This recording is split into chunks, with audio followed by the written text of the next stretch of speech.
Well, thank you very much. This is a celebration in front of a lot of our good friends, and we've been celebrating in a certain way every night at about 4 in the morning when I had to call you and say, you gotta vote for us.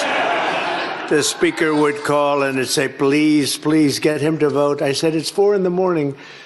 And everybody took the call, and just about everybody voted. And it's an amazing thing. So amazing that I just signed, and it was really helped a lot by our big, beautiful deal that we just did, the big, beautiful bill, as we call it.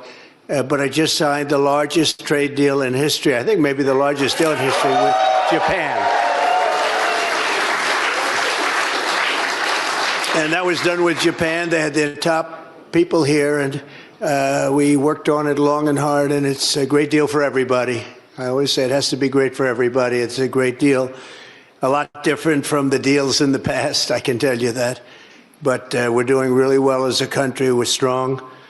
We have a lot of money flowing in. The tariffs are kicked in better than anybody other than me and a few of the people in the room thought could happen, Howard and Scott. And I just want to thank you all. You've been unbelievable allies, because you're really allies. That's what you've been, and we appreciate it. Some were very difficult, but you got there. And some were a little bit, they had a little confidence, and they came in early, and we just appreciate everybody. But we're gathered tonight to celebrate 6 months of incredible achievements by one of the most successful House majorities in American history. That's what it's called. All right? Despite having an incredibly narrow margin, and you know that, we had actually one period, Speaker, where we had one. In other words, we had a majority of one. Then we took a few good victories with some little elections that took place. A couple of other things happened, and we ended up with 7. But we had one, and the Speaker said to me, you know, we're one heart attack away from losing the majority. We don't want to be there, and I think the results of what we're doing together will give us a tremendous midterm. We're going to work together very hard. We're going to make all those robocalls for you, and we're going to pick it up, and we're going to really we're going to increase. I think we should increase by a lot. But despite this incredibly narrow margin that you've already fulfilled, think of this: more promises than any Congress in generations. There's been no Congress, and we've had some even where we were up quite a bit, but there's been no Congress like this Congress in terms of achievement that people can even think of. Now, we have to take world wars out. We can take a couple of things out, but basically there's never been anything like this. And we did this with very small majorities. And I want to thank John Thune also, because the Senate has been, and all of the people in the Senate, because they've been terrific also, working with Mike and everybody. But I especially tonight want to thank Speaker Johnson for doing a job that I think you could have done. I think he'll go down, and I think he's got a long way to go. He's going to go down as one of the greatest speakers at any time in history. And, you know, and I say this, you needed a very precise personality to get these voters. If you had somebody that was just a little bit off, you were going to lose 20 votes. Then you couldn't lose any. So I just want to thank you. Everybody believes that too, Mike. Thank you very much. Great job. And Kelly is here. Hi, Kelly. Hi, Kelly. Also, a man of great courage, Steve Scalise. He's our majority leader. No, I've told the story so many times, but he was very brave. I saw him in the worst of times. I was there at his hospital late at night with his incredible wife, and we thought Steve was not with us. He was going to be a goner, and he was tough. And I actually think you look better now than you did then. If you want to, you look better now than you did before this horrible thing happened. So whatever the hell you're doing, you're going to have to let us know, all right? But he's great. And another guy who I've really gotten to like, and usually this doesn't happen because I used to have little arguments. I said, boy, he's a tough guy. He's a nasty, tough guy. And then I realized how talented he was, how good he was. And we got to be, I think, really good friends. Tom Emmer, he's incredible, actually. But his wife, oh, there she is. But she liked me, and she said, you know, you don't understand my husband. He's really, and she turned out to be right. His greatest asset. Thank you both for me. That's so nice. Thank you. She was incredible. And every other member of Congress that's with us, we have almost pretty much a full contingent. Some of you have your spouses, and we appreciate, and that's why we appreciate what you've had to go through. These were late nights, and a lot of them, too. We had a lot of them. We had, if we turned off the phones at 3:30 in the morning, we weren't working very hard. It was really something. So I just want to thank you all. And we also have Secretary Scott Bessent. Is Scott here someplace? I think so. Scott, thank you very much, Scott. And we just came in from the Oval Office, where a few people got to watch the negotiation with Japan. It was interesting. Doug Burgum, I think, might be here someplace. Doug, hi, bud, Doug. And I said to the Japanese trade representatives, and these were the top people, we concluded the one deal, Doug, and now we're going to conclude another one because they're forming a joint venture with us in Alaska, as you know, for the LNG.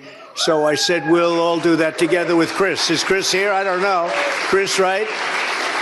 If you could set that up, Doug, it would be great. But they're all set to make that deal now, so I think it's good. This was really the one they had to make, and we're going to make a deal with Japan on the LNG in Alaska, right? Okay, thank you very much. And Howard Lutnick, who was terrific. He was terrific. Howard. He'll never go back into private industry again because he's seen numbers that are so big. This deal is, they say, the biggest deal ever made. And we have Europe coming in tomorrow and the next day. We have some other ones coming in. We're doing things that have never been done in this country before. And our country is becoming very rich again. And that's the way it should be. They're not taking advantage of us. And it's very good. But Howard will never go back into private. You know, he had a big company, but the biggest deal you've ever made is like a quarter of a line of the deal we just left, right? So it's a little tough. Scott Turner is here. It's terrific, Scott. Thank you. Thank you very much. Thank you, Scott. Good job. Good job, Scott. Thank you very much. In fact, Scott, come here. Come here. I'm going to have Scott say grace. Give a little prayer, yes? I hope the television stays on. You know, they have a tendency to turn off, but I think that's good. What do you think, Brian, yes? Come on, Scott. And nobody does it like this man. He's better at this than he is at housing, but he's good at housing. That's great, Scott. Thank you, man. How are you, sir? I'm good. Good. Thank you very much. Hi, everyone. Thank you, Mr. President. We're so grateful for you. I'm grateful for your sacrifice and for your heart for people, your heart for this country, your heart to do what's right no matter what. Thank you, Scott. And I'm so grateful that the Lord called us to be together for such a time as this. And so I really appreciate you. And I know I can speak for everyone out here that you are a tremendous leader. And we thank God for you. And we thank God for the First Lady and your family and everything that you've gone through for this country. And we're proud to stand with you. Thank you. Thank you. Thank you.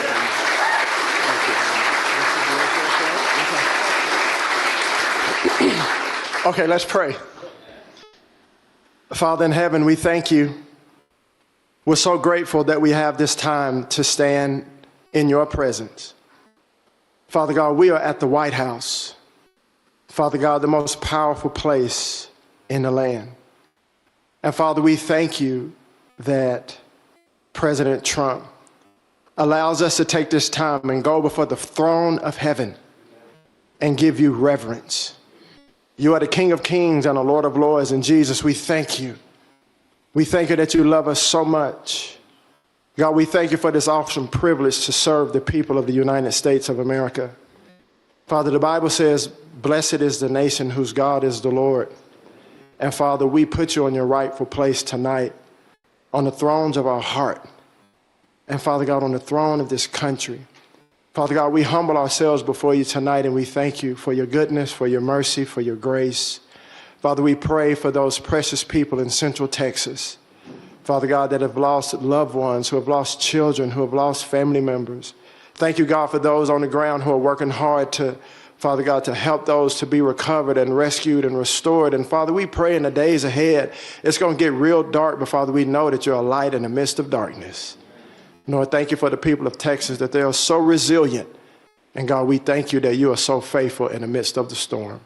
Now, Father, tonight we thank you for every congressional member, their staff, their families, their spouses. Lord, thank you for giving us favor to pass this one big, beautiful bill and what it does for the people of this great country, not just for now, but for the posterity of our nation. And Lord, tonight, may you be glorified in our time together. And Lord, I pray that you will bless our president. God, everything he puts his hands to, we pray you will bless it. Strengthen him. Father, give him wisdom like never before. Open his eyes to see like he's never seen, and his ears to hear your sweet, small voice in the midnight hour. Lord, let him know that it is well with his soul. In Jesus' name, amen.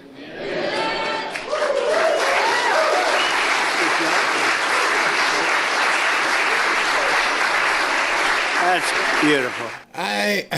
I swear I'm going to get through that speech. Maybe I'll play that speech and finish it off in its entirety after his speech with the AI thing today, because it's probably not going to go that long. I'm on a tight time frame.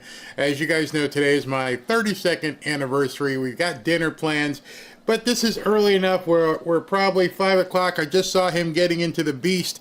It's not too far of a drive from the White House to where he's going to go make this speech. And you figure even if he talks for an hour, yeah, we may be looking at maybe 6:15. I can play the rest of that speech instead of the after party so that I can shut down and then go to dinner with my lovely bride of 32 years. But before we get there, because it's an awesome speech, I was not going to cut it during a prayer. Obviously, we're not going to cut something when someone's praying. Nope, that can't happen. But I want to show you something. After everything you saw today, you saw the press conference with Tulsi and Caroline Leavitt. And as I mentioned, the media immediately went into overdrive to cover it and lay ground cover for Obama. So I'm just checking in at the venue. He's not there yet. He just left the White House, so I can probably get this in before he begins talking. So I want you to hear this. This is what CNN did. Ready? Listen to this. Multiple intelligence community assessments released in the months leading up to the November 2016 election concluded that Russia had neither the intent nor capability to impact the outcome of the U.S. election. On December 5th... We've been listening there to the Director of National Intelligence, Tulsi Gabbard, continuing on what has now been a multi-day effort, not only with public statements like this, but release of documents, to attempt to back up the quite extreme allegation that President Obama is guilty of treason and that he worked in some sort of conspiracy with Hillary Clinton, etc., in the assessment by the intelligence community at the time that Russia interfered in the 2016 election. We have no idea. They can't, well, I was going to say they can't help themselves. No, they can. They refuse. They refuse to be honest. Well, she's making some kind of thing for the next day. She's off on a tangent. Yeah, she can't help herself. She's cuckoo, okay? And it's extreme. Her attempt to tie in Obama. We know, hey, we're at CNN. We're going to tell you. She can't do it. There's nothing there. But you fail to even let anybody hear it. If there was nothing there, everybody in the CNN audience should have said, well, if there's nothing there, if it's a big nothing burger, why can't we hear it? Why, as soon as she started rattling off the things, did you guys bail? Oh, hit the button. But it went further. Yeah, I mean, this is hardly information that we should even be repeating. Never mind that it's, some years after the fact, 8 years more than that. We shouldn't even be talking about this. Never mind the fact that it was 8 years ago. It's old news. Forget about it. When did President Trump had his tryst with Stormy Daniels? When was that? You see, they'll dig up all kinds of dirt on people they don't want to cover for. You know, we talked about it earlier, Brett Kavanaugh. Let's go back and find out if he did cake parties in high school. Oh my God, a cake party in high school. We're talking about the biggest crime ever perpetrated against the United States, and CNN immediately says, well, we shouldn't even be talking about it. It's irrelevant. After the fact, but also just to look at the source. But look, this is the... The source was them. That's the biggest joke in all. You got to look at the source. The source isn't Tulsi Gabbard. The source isn't Caroline Leavitt. The source were the documents that they put out that were Obama, Clapper, Brennan, Hillary, James Comey. Those were the sources. What do you mean? You got to look at the source. That's what we want to do. We want to look at the source. We want to dig into all these people and find out specifically what they knew, when they knew it, and why they hid it. So you're actually basically exposing yourself as a hack. You got to look at the source. That's what we're supposed to do. You're trying to say, you know, it's something that Tulsi made up. She's giving you the documents, but they don't want to see that. What this White House wants to talk about, and I'm not sure that we should spend that much more time on it, frankly. Yeah. I mean, listen. Luckily, it's not up to you. I don't think we should be spending that much more time on it. Said nobody in control. Says some guy standing out in front of a camera. Not the American people. You know, we shouldn't even be talking about it. I cannot even fathom that I heard a national news network actually say that. So now, every single one of you should 100% know she's not over the target. She's dropping nukes on the target. We now know, just by their reaction, this is devastating. They didn't tell them to go cover it up. They told them just pretend like it didn't even happen. Don't even give people the time of day. We shouldn't even be talking about it anymore. Okay, so what time is the soccer game or something? Can we cut to the soccer game? Because wait a second, what's in my ear? Oh, there's a parade. There's a parade in Iowa. Let's go to the parade. Are you kidding me? This is a Streisand effect times 10. You basically told your entire audience, nothing to see here. Don't worry about it. Just move on. It's irrelevant. If their audience moves on, if their audience is that stupid, then you know for a fact there is no way possible half the country can come back from where the delusion that they've been under for the last, 17 years. When a guy can look you in the eye and say, don't even look it up. It's irrelevant. Let's not even talk about it. Let's move on. That's what you think? Yeah, sure. Sorry about that. I thought you were going to play another piece of her comment. Okay, so this is how bad the CNN audience is. After everything that just got exposed, after all the information Tulsi has been putting out there, CNN brings on one of the people implicated in it as the expert as to why you shouldn't be paying any attention. They brought out Andy McCabe, fired from the FBI, worked number 2 under James Comey, to tell you why you shouldn't pay any attention to a complete treasonous action that he partook in. Is there something wrong here? Did you really just bring this guy out? So it's really, Brianna, it's really hard to try to sort through the confusion that seems to be surrounding the DNI's comments. But I will say my opinion at this point is what the DNI has conflated are 2 separate conclusions about levels of about lines of investigation that were happening at the same time. So to put it simply, we were deeply concerned about what the Russians were doing to target. There should be a disclaimer running. Here's one of the guys who may be indicted. And his next sentence was pretty damning. Yeah, he just admitted, yeah, I was part of it, but what we were doing is, you don't really understand. This is like top-level secret stuff, and you're too stupid to understand. So what we were doing was trying to stop the big orange guy. The big orange guy was bad, really bad. And because he was a Nazi, and he's a fascist, and he's a racist, and he's an abuser, because he's all these things, everything we did's okay. Brianna, you can take it from here. Or election in 2016. And ultimately what we concluded is they did a lot of different things. And don't take my opinion for it. The Mueller report is sitting right there on the shelf behind me. You can get your own. It's about 400 pages. It begins with the conclusion that the Russians, in a sweeping and systematic fashion, interfered with the election. Some of the ways they did that was by sending undercovers here to the United States to travel around the country and find out what people thought.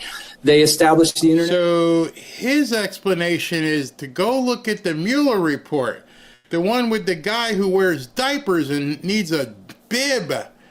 You know, the old guy they brought out there who is, and they want you to forget what you've just seen. Go look at the Mueller report, which we got forged, and we got put this drooling idiot in charge of. That's what they're trying. Now it's redirection. Hey, I got it sitting right behind me. It says I didn't do anything wrong. Sign my mom. Because it might as well have your mom do it if you're going to rely on Mueller. See, that's another thing. I need to go ahead and download the Mueller tape so people can actually remember. We're going to need some refreshing of the memories here. Because if he's talking about Mueller, then you now need to see Mueller. I need to get the Mueller hearing so you can see when he goes, what's your name? Robert, how do you spell your last name? It was literally that bad. So Robert, when you looked into this, what did you find? I don't remember. But now he's telling the audiences in 2025, that guy wrote this thing and you should believe that. What about the stuff he didn't put in the report, Andy? You see, the documents that Tulsi has and has been showing everybody, somehow it never made it into the Mueller report. So you're reading a half of a recipe. You're reading a recipe for pineapple upside down cake, and it doesn't tell you to put it upside down. So if you didn't put all the documents that she had into the report, then the report isn't worth the money we Americans paid for it. But their audience doesn't even know that. Research agency to create fake accounts on social media platforms and to try to influence Americans' sentiment about the election in that way. They performed a hack and dump campaign in which they targeted political institutions with their cyber operators, and they stole information from places like the DNC. They attempted to do it in the RNC as well. So a lot of different lines of that. My God. The propaganda, the BS, the MK Ultra, call it what you want, that this guy is spewing when we already see the documents say it wasn't true. So you can see what's about to happen here. The Americans who want to listen to these nuts are about to be subject to, arguably, the biggest mind control, propaganda, gaslighting campaign ever seen by man. You don't need to see it. It's only about these extremists, these maggots are the ones who want to see this stuff. And you got to remember, we did the Mueller report and everything is fine. Look, I'm not in jail. I got to make a couple $100,000 a year sitting here on CNN. So everything must be okay. And here's what really happened. And I'll just make it up because you can't prove it.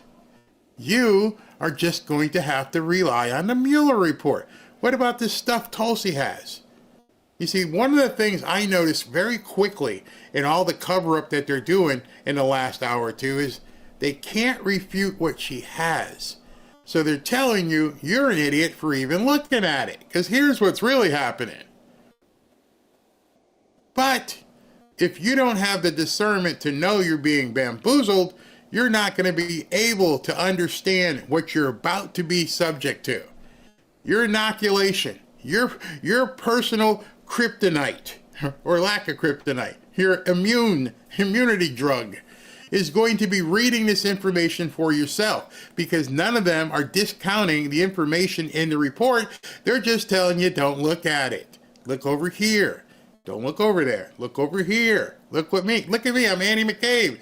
We did this and we did that, and I'm still here. I'm not in jail. One of them was they actually targeted the state electoral infrastructure. So many states were the victims of malicious Russian cyber activity. They tried to sneak their way into these state electoral systems to understand what was going on. In a few states, they got into voter registration rolls, which was very concerning. But what they didn't get into were any of the machines. You see the CNN guy? CNN guy's like, yup, that's what happened. Yup. He was sitting there nodding. This woman never smiles. She always looks like she's constipated, and she's smiling. This is really bad. And if you don't look out for yourselves, you're going to be in big, deep trouble. This is going to be epic, what they do to the American people. You know, we always said they wouldn't cover it. They're not. They've gone into anti-coverage. Amazing. That are necessary to change the results of the election. And here comes the confusion. So on that line of inquiry, there was a pretty clear consensus across the intelligence community that the Russians had not succeeded in trying to change the results of the election. That did not change our conclusion that they did many other things to influence the outcome of the election. So she is trying to say that because we concluded they didn't actually have an impact on the vote tally, that is somehow contradicting our overall conclusion that they made several efforts to try to impact the election. Now, remember, that was what Obama said. And so now they're taking that Obama line, which came out of nowhere. Now they're just saying, oh, we got all this stuff, but yeah, they didn't do anything with the vote. We never said that. Yeah, you did. That's specifically what you said. Now they're trying a whole different spin, and they even have the anchors of CNN going, just a nod affirmatively to make sure the audience sees a secondary underscoring of what the guy is saying. Yep, that's what happened. Yep, we know. You know, don't listen to these people with Tulsi Gabbard. No, we know what happened. Years I can go to figure out what she's talking about. Andy, there were a short while ago. All right, so, but it doesn't stop. The information continues. It just keeps coming. Listen to what John Solomon got. News obtained this email. This is a very important email. It comes from the former CIA director, Mike Mueller. Yes, the guy that organized that letter from the 51 intelligence professionals who tried to fake you into thinking that the Hunter Biden laptop was Russian disinformation when it wasn't. It is between him and John Brennan, one of the signatories. You know who John Brennan is? He was Obama's CIA director, right? He's the guy that told Obama, hey, Hillary Clinton is doing a dirty trick on Donald Trump called Russia collusion. Well, this is just before the presidential debate between Donald Trump and Joe Biden. Hunter Biden's laptop is flinging out there. This is what Mike Morrell, former CIA director, tells his successor, John Brennan. Hey, sign this letter because I'm, quote, trying to give the campaign, particularly during the debate on Thursday, a talking point to push back on Trump on this issue. A man with a security clearance, a man with the title of CIA director, knew that he wasn't creating an intelligence product, a Merrick civic duty with 51 people. He was trying to create a political moment. Damning evidence. We'll try to find out if Congress has this letter, but this is a very important piece. It is the ultimate proof that what went out on that letter was a political dirty trick coordinated with the Biden campaign. All right, so all this information is coming out. They can't disavow themselves from it. So the only thing they can possibly do is hope you don't see it. At this point, that is going to be their modus operandi, to make sure that the people who are in this audience don't ever look. And President Trump is walking out right now, so he's almost on time, only 20 minutes late. But let's tune in to President Trump doing his walkout. And I'm going to be testing a couple different feeds here. So bear with me, but the first one I want to use is this one. Okay, hold on. States of America. I thought that it is truly one nation under God, indivisible, with liberty and justice for all, that no one is above the law. And we'll see where all of it ends up leading. And for those who are staying on the Epstein files, as you should, we are here at the network, just being reported by NBC News roughly an hour or so ago, that a judge has blocked the Department of Justice's attempts under Attorney General Pam Bondi and FBI Director Kash Patel to get those documents unsealed. So for those that are saying the Trump administration's doing nothing about this, look a little closer, pay attention to new media, and big trade deal with Japan and numerous other countries in addition, as you know. But on the Japan deal, because it was literally just signed, was just signed, it gives us a sort of signing bonus. So I'll bring it into sports talk, a signing bonus. Like you have signing bonuses too, I understand. Getting a lot of money, 100 million, that's not bad. But that's not as good as the signing bonus we got. We got a $550 billion signing bonus for the country. And we had the tariff at 25%. As you know, we had a tariff at 25%.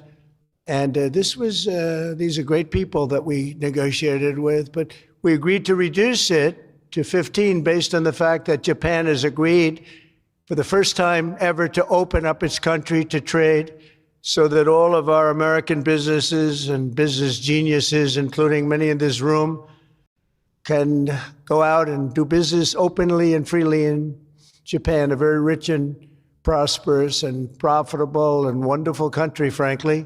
And we will pay a zero tariff as we do business in Japan. So we're paying zero, they're paying 15. We're getting $550 billion. And to be exact, it's 90% of that, but we control the whole lot of it. And it's really been great. And they're very happy, and their stock market went up, and our stock market went up, and that's supposed to be the way it is. Ours went way up, and theirs went up. And we've made numerous other deals like that. But the opening up of a country is very important to us. We have numerous countries that have opened their doors, just made some incredible transactions, but we're going to have a very, very simple tariff for some of the countries. We have so many countries, you can't negotiate deals with everyone, so we'll have a straight, simple tariff of anywhere between 15 and 50%. A couple we have 15 because we haven't been getting along with those countries too well, so we just say, let's pay 50, and that's the way it is. But remember, we get countries that were closed, always closed. Everyone in this room would never remember any of them to be open. We've offered such a deal to the European Union where we're in serious negotiations, and if they agree to open up the union to American businesses, then we will let them pay a lower tariff. So the tariff is very important, but the opening of a country, I think, can be more important if our businesses do the job that they're supposed to be doing. Such openings are worthy of many points in tariffs, and they're a good thing, not only for, as an example, Japan or Europe, but certainly a great thing for America because it allows our businesses to go out and fairly compete and do really well if they compete properly, like the people that I know, everyone in this room, everyone in this room practically I know has competed very successfully. I haven't seen any, and I know the losers just like I know the winners. I tell you, I don't see any of the losers here. But now if some of the countries that pay 25% or more on autos complain, remember that Japan was willing to pay upfront the $550 billion for that privilege of negotiating with the United States of America. We also made a deal yesterday with the Philippines and Indonesia, which in both cases will be opening up their country. And we're in the process of completing our deal with China. And as you know, the UK, we made a deal. It was a very good deal for everybody. Everybody's happy. It's always nice when everybody can be happy. But mostly we'll be charging straight tariffs to most of the rest of the world, because we have over 200 countries. People don't realize that's a lot of deals. Even if you're like me, a deal junkie, that's a lot of deals. That would be too much for anybody. Ooh. How did we do with this country that I never heard of? We got a lot of deals cooking, but America is taking in hundreds of billions of dollars like it never has before. Investments into our country at the highest point ever in history, and we've just really been opened up for business for 3 of the 6 months. The first couple of months, we got ourselves all set, done a great job with our military. As you know, you saw that 2 weeks ago when you saw the way those incredible B-2s flew into Iran and took out an entire nuclear potential deadly force. But I want to thank some of the incredible people that I see before me, including White House AI czar David Sachs. He's been great for organizing this very important summit, and especially for putting it in D.C., where it's a little bit easier. I don't know if it's easy for you, but it's a hell of a lot easier for me. Along with his colleagues at the All In podcast, which is very good. I did that podcast a year and a half ago, and I said, this is something, it was pretty new, pretty raw. Everybody I knew saw that podcast. I said, well, he's got something pretty good. Who is that guy? He's a smart guy, by the way. I think if I ever get in, which at the time people were saying I had a shot, not as good a shot as it turned out. We won in numbers that nobody believes. We won every swing state. We won by millions and millions of votes, winning the popular vote. We won with the districts, as they would call them, 2,750 to 505. And that's why the map is almost completely red, except for a couple of little blue areas on each side of it. But it was a great experience, frankly, for me, and hopefully it's a great experience and been a great experience for our country, because they're saying we had the greatest 6 months that a president has ever had, the opening 6 months. And I'm not even sure, maybe 6 months, I'm not sure it's the opening, but let's call it the opening 6 months. It sounds a little bit nicer. I want to also say hello and thank to Jamath and his wonderful wife, Nat. Thank you very much for being here. Thank you very much. It was great seeing you again. Great couple. David Friedberg, and even, as we know, Jason Calacanis. I say even. Thank you, Jason. Thank you, Jason. I appreciate that. Yeah, he's a good person. Thanks as well to the Hill and Valley Forum and our future Undersecretary of State, Jacob Hellberg. Good work. Good. Stand up, Jason. Good. I met him a year and a half ago, and I was very impressed. I said, let's bring him in. We bring in a lot of smart people. And David's been unbelievable as the job he's doing. Along with Secretaries Doug Burgum, who's been incredible. Doug? Thank you. Thank you, Doug. Great job. He's producing low-cost energy. We're down to $64. I want to get it down a little bit further if we can. I don't know if the oil companies love that or not, but we want to have very inexpensive electricity so that you can power up the plants, because you need more electricity than any human beings ever in the history of the world. When I heard what you really need, I said, you got to be kidding. Double what we produce right now for everything, right? I don't know, Jensen, you're going to have to explain that to me someday, why they need so damn much when you do with a little bit less. My father always used to say, turn off the lights, son.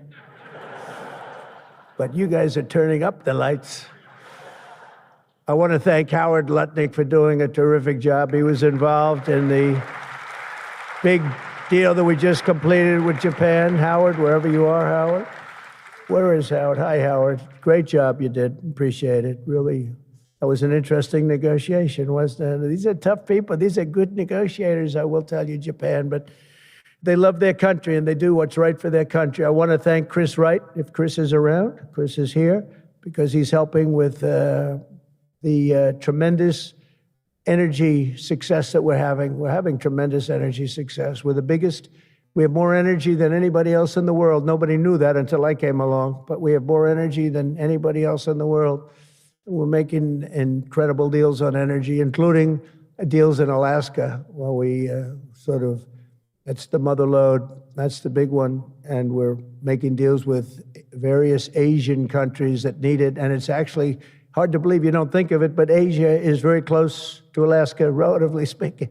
It's not the closest, but it is pretty much the closest when it comes to oil and gas and energy. And we're making some incredible deals. And I want to thank Chris. Chris is fantastic, works in partnership really with this gentleman who's the head of all of, you've got the land and he's got the energy, right? But they formed a great partnership, Doug.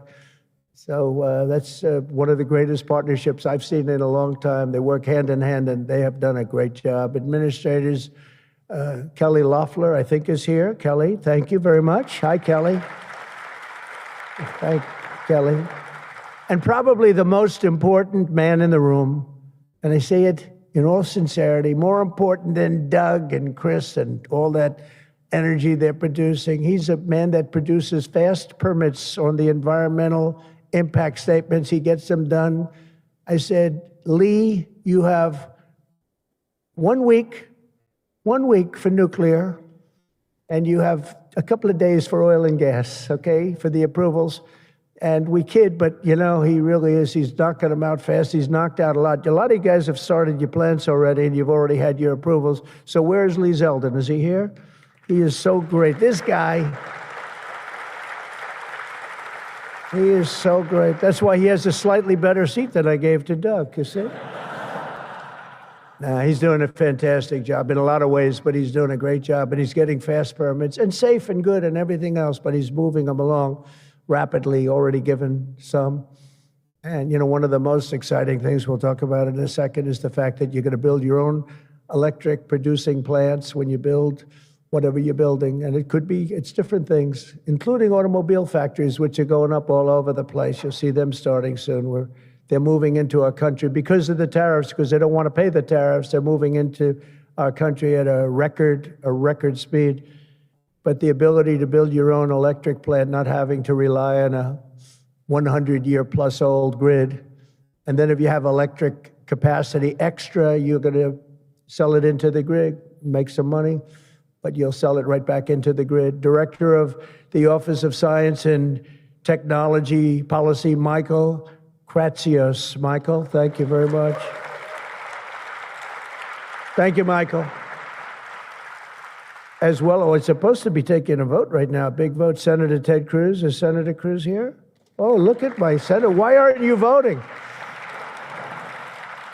I think we lost David McCormick, who's voting. So is David here? Because you're supposed to be voting, Ted. I don't know. I'll tell you what, this man works hard. Ted works hard, and he works good. And a very special thanks to some of the top industry leaders here, including somebody that's amazing. I said, look, we'll break this guy up. This is before I learned the facts of life. I said, we'll break him up. They said, don't say, it's very hard. I said, why? I said, what percentages of the market does he have? Sir, he has 100%. I said, who the hell is he? What's his name? His name is Jensen Huang, NVIDIA. I said, what the hell is NVIDIA? I've never heard of it before. He said, you don't want to know about it, sir. I figured we could go in and we could sort of break them up a little bit, get them a little competition. And I found out it's not easy in that business. I said, supposing we put the greatest minds together and they work hand in hand for a couple of years. He said, no, it would take at least 10 years to catch him if he ran NVIDIA totally incompetently from now on. So I said, all right, let's go on to the next one. And then I got to know Jensen, and now I see why. Jensen, will you stand up? What a job. What a job you've done. Man. Great. He's a great guy, too. Lisa Su of AMD. Lisa? Lisa? Thank you. Congratulations. Great job. Sham Sanikar of Palantir. We buy a lot of things from Palantir. Where are you? Are we paying our bills? I think so. We just made a deal with the European Union where they're going to pay the United States of America 100% of the cost of all military equipment. They're going to ship it to the European Union, and then they'll distribute it, and much of it will go to Ukraine. It's been a long time since you've heard those words, because we're in for $350 billion. But now we send it to Europe, and Europe pays, and they were great. We had a tremendous NATO meeting a few weeks ago, and it was pretty amazing, actually, what happened. They agreed to go from 2% to 5%, and they had 2% where they didn't pay. They have 5% where they've already paid. That's a big difference. That's trillions of dollars, actually, trillions. But they're going to spend that money in the United States with our defense companies, and we're going to send it to them, and they'll distribute the equipment that we send.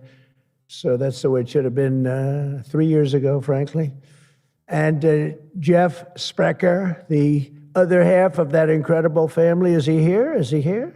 He's a fantastic guy, international, intercontinental exchange, and he's been a friend of mine for a long time, the husband of Kelly, who's really doing a good job. You are really doing a good job. And small business, which is actually big business if you add it all up, right? It's probably the biggest bank there is, but they call it small business, and she's done a fantastic job. Thanks, Kel. Say hello to Jeff. As we gather this afternoon, we're still in the earliest days of one of the most important technological revolutions in the history of the world. Around the globe, everyone is talking about artificial intelligence. I find that too. Artificial, I can't stand it. I don't even like the name. You know, I don't like anything that's artificial. So could we straighten that out, please? We should change the name. I actually mean that. I don't like the name artificial anything, because it's not artificial. It's genius. It's pure genius. And its potential to transform every type of human endeavor and domain of human knowledge, from medicine to manufacturing to warfare and national defense.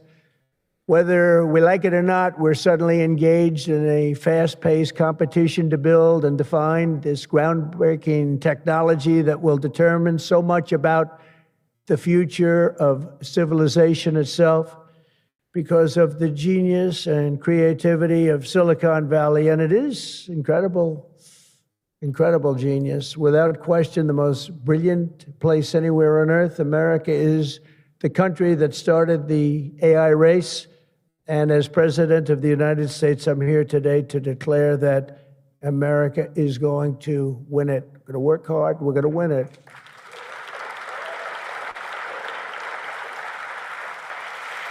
Because we will not allow any foreign nation to beat us. Our children will not live on a planet controlled by the algorithms of the adversaries advancing values and interests contrary to our own. We don't want to have contrary interests. We want to get along, and we'll get along with other countries. We're having a great relationship, as I told you, with those countries that we mentioned, with Japan and Indonesia and so many others.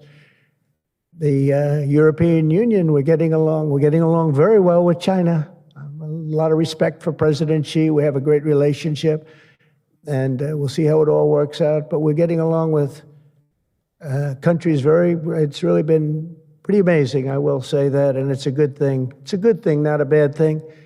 So from this day forward, it'll be a policy of the United States to do whatever it takes to lead the world in artificial intelligence, such an important thing happening. This is really something that nobody expected. It just popped out of the air, and here we are.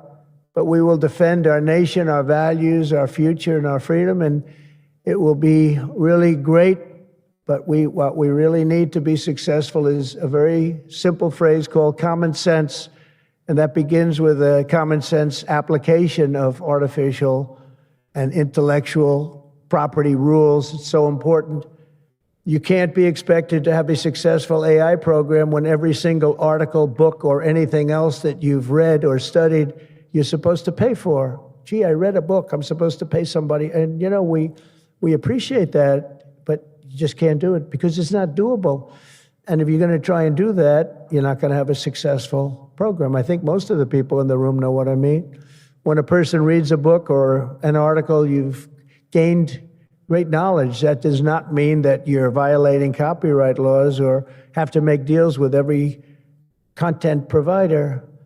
And that's a big thing that you're working on right now, I know, but you just can't do it. China's not doing it, and if you're going to be beating China, and right now we're leading China very substantially in AI, very, very substantially, and nobody's seen the amount of work that's going to be bursting upon the scene, but you have to be able to play by the same set of rules. So when you have something, when you read something, and when it goes into this vast intelligence machine, we'll call it, you cannot expect to every single time say, oh, let's pay this one that much, let's pay this one. It just doesn't work that way. Of course, you can't copy or plagiarize an article, but if you read an article and learn from it, we have to allow AI to use that pool of knowledge without going through the complexity of contract negotiations, of which there would be thousands for every time we use AI. We also have to have a single federal standard, not 50 different states regulating this industry of the future. And some people would say, gee, that's an unpopular thing to say. I was told before I got up here, this is an unpopular thing because some people, they don't want that. But I want you to be successful. And you can't have one state holding you up. You can't have 3 or 4 states holding you up. You can't have a state with standards that are so high that it's going to hold you up. You have to have a federal rule and regulation. Hopefully you'll have the right guy in this position that's going to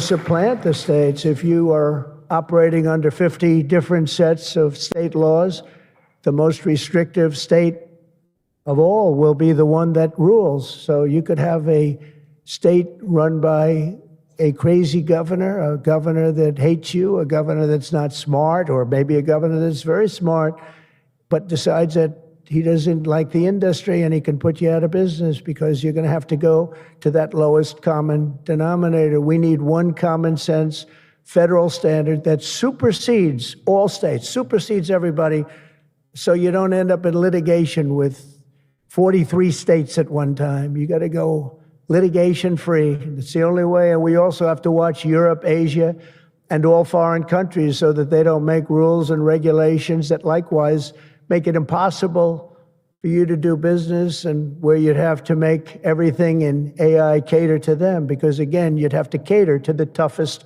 country or to the toughest state. You can't do that because it would ruin it. I just terminated all of the, as an example, California car emissions rules, which were a disaster. It cost them just billions of dollars as an industry, but thousands of dollars per car.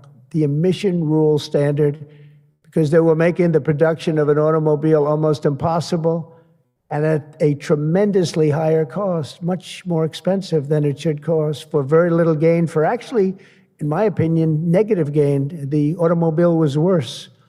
Under this administration, our innovation will be unmatched and our capabilities will be unrivaled. And with the help of many of the people in this room, America's ultimate triumph will be absolutely unstoppable. We will be unstoppable as a nation.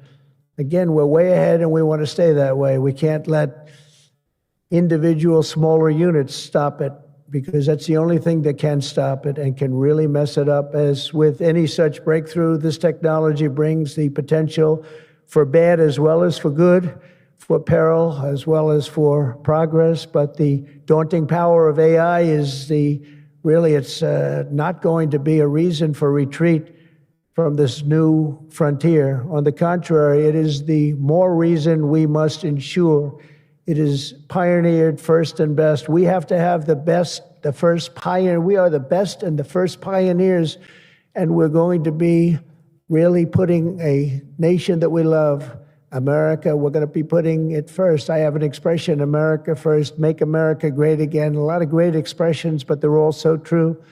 To make America great again, we're going to make this industry absolutely the top, because right now it's a beautiful baby that's born. We have to grow that baby and let that baby thrive. We can't stop it. We can't stop it with politics. We can't stop it with foolish rules and even stupid rules. At the same time, we want to have rules, but they have to be smart. They have to be brilliant. They have to be more brilliant than even the technology itself. Surely there will be challenges on the path ahead, but together we will meet them and transcend them all. We are Americans, and we are Americans first. I have a couple of people I know that don't happen to be from here, but I wish you a lot of luck anyway. I was looking at 3 people that are not Americans, but they're very good people. Please treat them nicely. But we do not shrink from the future or cower in the face of uncertainty. We dominate the future. We conquer new frontiers, and we control our own fate. And we determine, by doing that, our own destiny.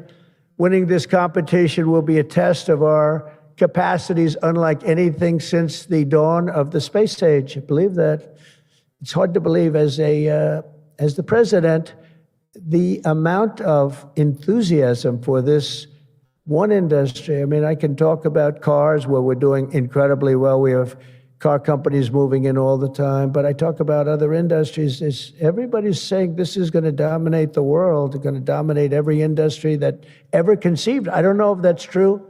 I don't know if it's true, but I can tell you that a lot of very brilliant people think it is true. It'll dominate everything. It will challenge us to marshal all of our strength and flex the muscles of American ingenuity and resolve like probably never before.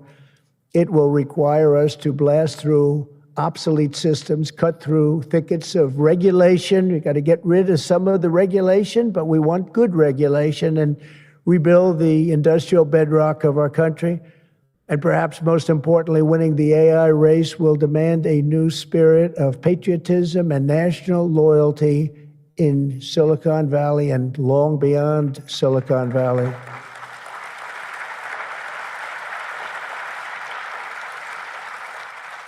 For too long, much of our tech industry pursued a radical globalism that left millions of Americans feeling distrustful and betrayed. And you know that. Everybody knows that. Everybody in this room certainly does. Many of our largest tech companies have reaped the blessings of American freedom while building their factories in China, hiring workers in India, and slashing profits in Ireland. You know that? All the while dismissing and even censoring their fellow citizens right here at home. Under President Trump, those days are over. We need U.S. technology companies to be all in for America. We want you to put America first. You have to do that. That's all we ask. That's all we ask. To partner with our tech geniuses in achieving this vision, today we're releasing the White House AI Action Plan. Big stuff. We're signing it right after this. In fact, I see it sitting right there. Maybe I should just sign it right now. Who the hell has to make the rest of this speech, right? But here are the pillars of the strategy. First, my administration will use every tool at our disposal to ensure that the United States can build and maintain the largest, most powerful, and most advanced AI infrastructure anywhere on the planet. America needs new data centers, new semiconductor and chip manufacturing facilities, new power plants and transmission lines. And under my leadership, we're going to get that job done, and it's going to be done with certainty and with environmental protection and all of the things that we have to do to get it done properly. Virtually all of these large capital investments can be and should be made by the private sector. And they want to do that. They just want to be able to do it. But for that reason, America must once again be a country where innovators are rewarded with a green light, not strangled with red tape so they can't move, so they can't breathe. And that's not going to happen. You're going to see things that you've never seen in this country before. So often, and I've been watching for many years, I've watched regulation. I've been a victim of regulation. A zone change that takes 6 years for a building in Manhattan or whatever. But I was good at zone changes, but it took a long time. By the time you got the zoning, the market changed. You didn't want to build the building. You say, well, but in some cases that made you lucky, didn't it? Huh? In some, not too many people understand that in this room, but in some cases, waiting for that approval as the market collapsed was a good thing, not a bad thing. But it's time to reclaim our heritage as a nation of builders, and that's why, upon taking office, I signed a historic executive order directing that every one, and this is so important, for every new regulation, 10 old regulations must be immediately eliminated. So we have old regulations that clog up the books that don't even mean anything anymore. You know, in my first term, I had more regulation cuts than any president in history times 4, and that included 2-term presidents where you're talking about 8 years. We had more than any other president, and I think we may even top it this year. We may very well be able to top it during this period of time because you're really, you are a regulation-prone group, and we're looking to get those regulations out of your way so you can use your genius. Earlier this month, we also enacted the largest tax cuts in American history when I signed the One Big Beautiful Bill into law. And I think the most important thing in the whole tax cut in terms of pure economics, and I think one of the reasons that my first, we had the most successful economy in history during my first term, and I think this is going to blow it away. So far it is, and I think this is going to blow it away. But the reason we had was I had expensing at 100%. And what we did is we included 100% in this bill, expensing for all capital expenditures, including investments in factories and equipment and structure. Structure wasn't included last time, so even structure, and you're able to write it all off immediately. That's the biggest thing, not 38 years, not 42 years, you're able to write it all off immediately. And this time, we've made it for 10 years, not for 1 year. We've made it for 10 years, so you have a much longer period, but I'd say get out and take advantage of it. I think that's one of the reasons that we had such an incredible success with the first tax cuts. And one of the things that this bill does is it extends the first tax cuts and makes them permanent. And in addition to that, we were granted other taxes like no tax on tips, no tax on Social Security, no tax on overtime. A lot of great things. One of the things that I mentioned, not so pertinent here, but if you're in the automobile business, it's pertinent. I said, why is it that people like us always are looking for expenses and deductions, and people that buy automobiles that really have to go out and borrow money to buy a car, why aren't they allowed to deduct the interest on their loan to buy a car from their income tax? And we got it approved. We got it approved. And that is such a big thing. And I think that's going to be such a big thing for the automobile industry. We're going to be making more cars. Within a few years, we're going to be making more cars than we made in the very beginning, in the super prime. We lost almost 50% of our automobile business to Mexico, Canada, and various other places, as you know, in Europe and in Asia. And now we're getting it back. We're getting it back in record numbers. And I think we're going to be topping any amount. In a few years, we'll be making more automobiles than we've ever made in the history of our country, including what I call prime time. My administration is also pursuing a future of all-out American energy dominance. And on day one, I terminated the Green New Scam. You know what that was? You were all victims to it. Perhaps the second or third greatest scam in the history of our country. I would say the first was Russia, Russia, Russia. And we had a couple of others too. But the Green New Scam was one of the greatest. It's so ridiculous what they've made you do. The carbon footprint. They talked about the carbon footprint, and then Obama hops onto a 747 Air Force One and flies to Hawaii to play a round of golf and comes back. What about the carbon footprint?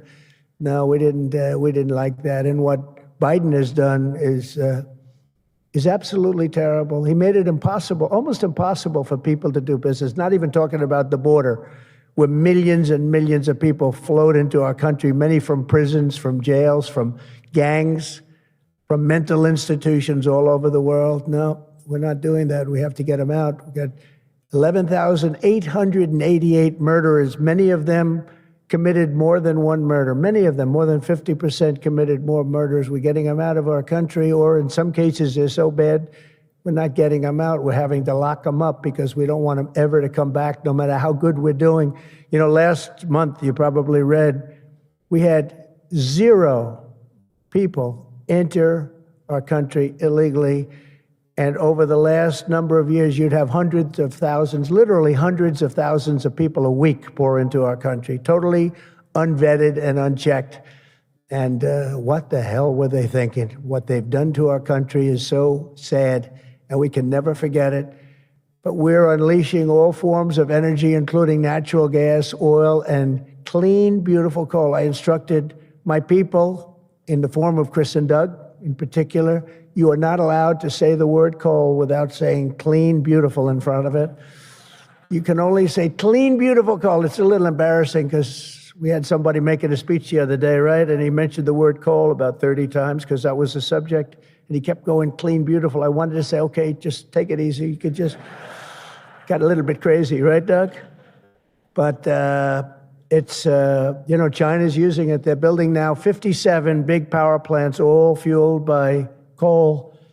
And we have to compete, we have to win, and we're going to have clean, beautiful coal, but we have more coal than any. We have more anything in terms of energy than anybody. Oil and gas, we also have more coal. In May, I also signed an executive order to rapidly begin construction of safe, reliable nuclear reactors. That's a big thing now. And many of you are going to be using nuclear. You know, I had problems with nuclear. I saw some of the things, but what they've done with nuclear is like what you've done with AI and other things. It's incredible, actually. It's long-term. It's inexpensive. It's safe. What they've done is really amazing. So we opened up the industry. Very strict rules, but we opened up the industry, and some of you are going to choose nuclear over oil and gas or whatever it might be. Under the last year of Biden, China added 11 times as much power generation capacity as did the United States. Can you imagine that 11 times? Under the Trump administration, we will be saying those very famous campaign words, drill, baby, drill, and build, baby, build. And we will be adding at least as much electric capacity as China. We think we're going to catch them and maybe even have something a little bit extra. They're going very rapidly, but so are we. And we'll be doing at least as much, and every company will be given the right to build their own power plant. So when you build, you can build your power plant with it, and you are essentially going to become your own utility. It's a utility to yourselves. And as I said, any excess energy you're going to sell back to the grid and make plenty of money doing it. As a result of these pro-American policies since my election, we're seeing trillions and trillions of dollars in new investments. So at this moment, we have almost $17 trillion coming into this country. There's never been a period of time like that. And that's in a period of a few months.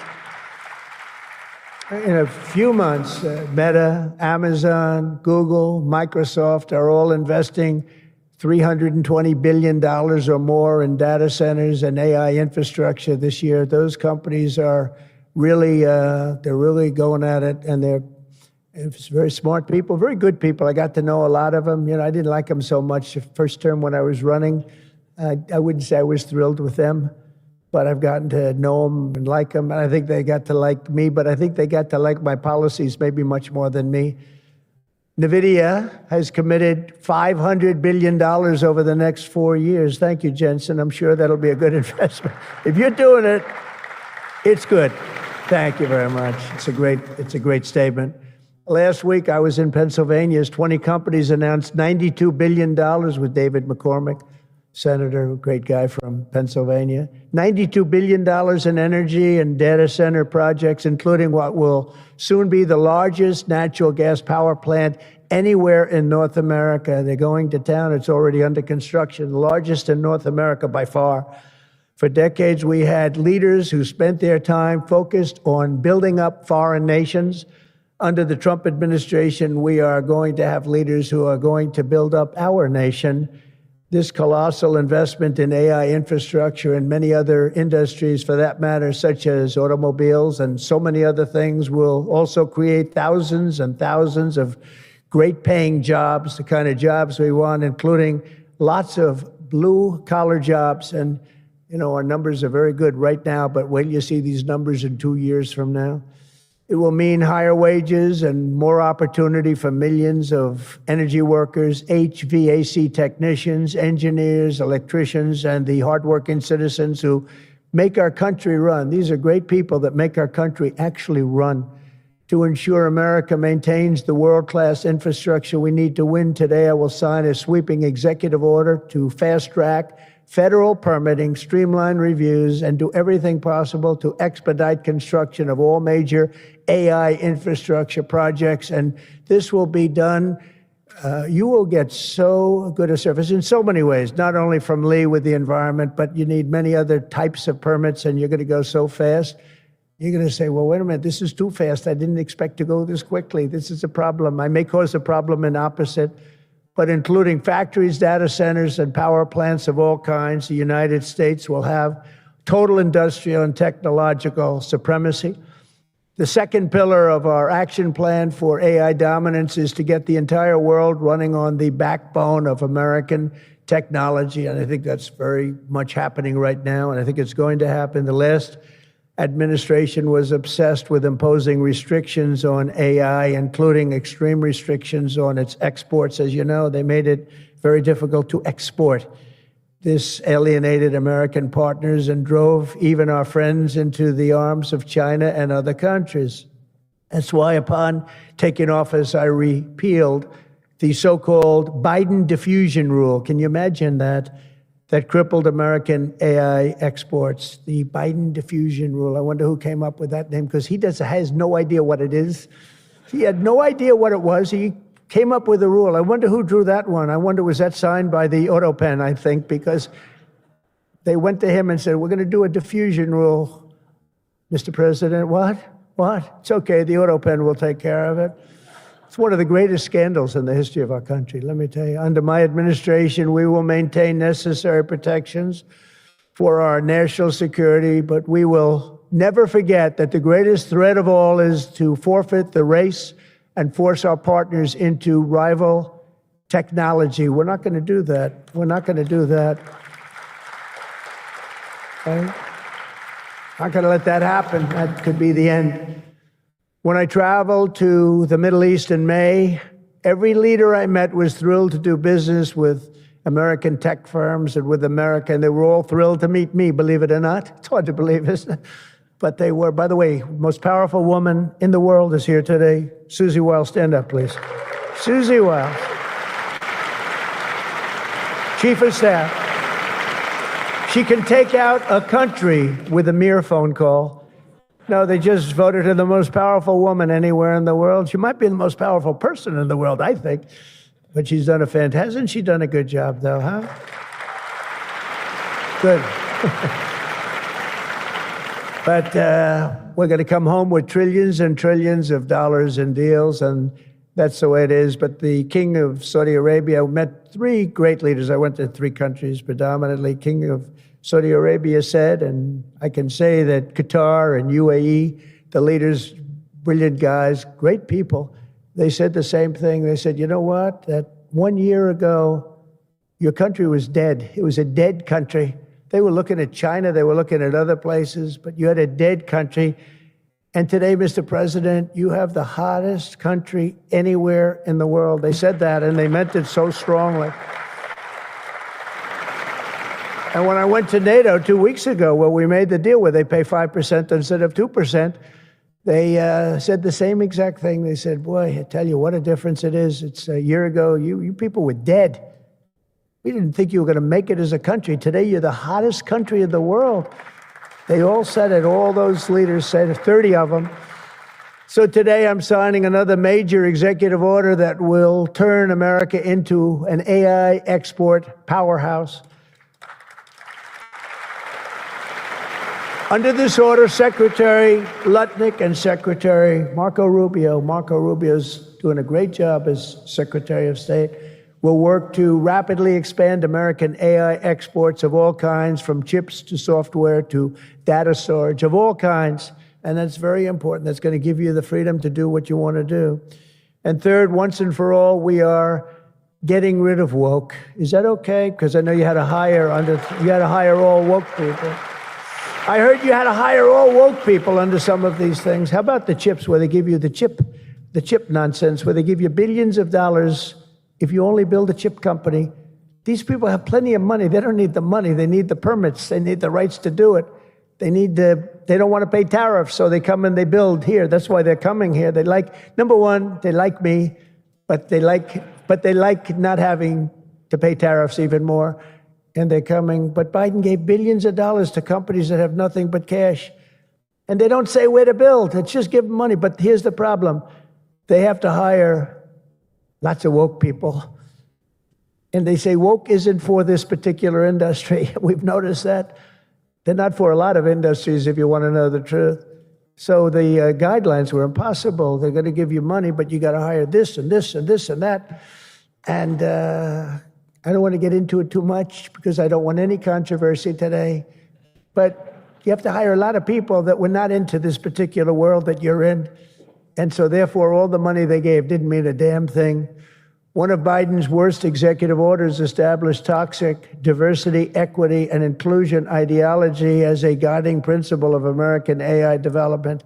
So you immediately knew that was the end of your development. But the American people do not want woke Marxist lunacy in the AI models, and neither do other countries. They don't want it. They don't want anything to do with it. That's why on day one, I very proudly terminated Joe Biden's order on woke AI effective immediately. You don't have any of those crazy rules. Crazy rules. And in just a moment, I will be signing an order banning the federal government from procuring AI technology that has been infused with partisan bias or ideological agendas such as critical race theory, which is ridiculous. And from now on, the U.S. government will deal only with AI that pursues truth, fairness, and strict impartiality. We're not going to go through the craziness that we've gone through for the last 4 years. And then we skip 4, and then you go back, and it started then.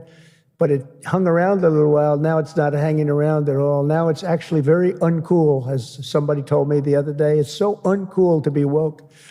I encourage all American companies to join us in rejecting poisonous Marxism in our technology. It'll be very interesting to see what's happening in New York, because they're actually thinking about electing a communist in New York. They like to call him a socialist. He's not a socialist. He's a communist. But don't worry, you're going to be okay. He still has to get his money from the White House, and that's not going to happen until he shapes up. But as an example, we are not going to allow men to play in women's sports. That's an example. That's one. And they say that's an 80-20 number. They say 80% would be against it. No, it's not 80-20. It's about 97-3. And I don't know who the 3 are. I've never seen anybody. I've never had a person. I've seen everybody. I'm a very open person. They come up to me and they talk to me. I've never had anybody come up, sir, you have to let men play in women's sports. I've never had it. I deal with hundreds of thousands of people. Every time I talk to somebody, they talk about AI, they talk about everything, but they've never said, you got to allow, this is ridiculous. Men should be allowed to play in women's sports. It's sort of crazy, isn't it, huh? You have to see, did you see the race? It was a race, a long distance marathon, one of those all-day deals. And we had one of the great female runners, and we had one of the great male runners. And at the end of the day, he won the race by 5 hours and 14 seconds. They waited around for the really good athlete female. It's very demeaning to women, I want to tell you that. But they waited, her parents were waiting for hours.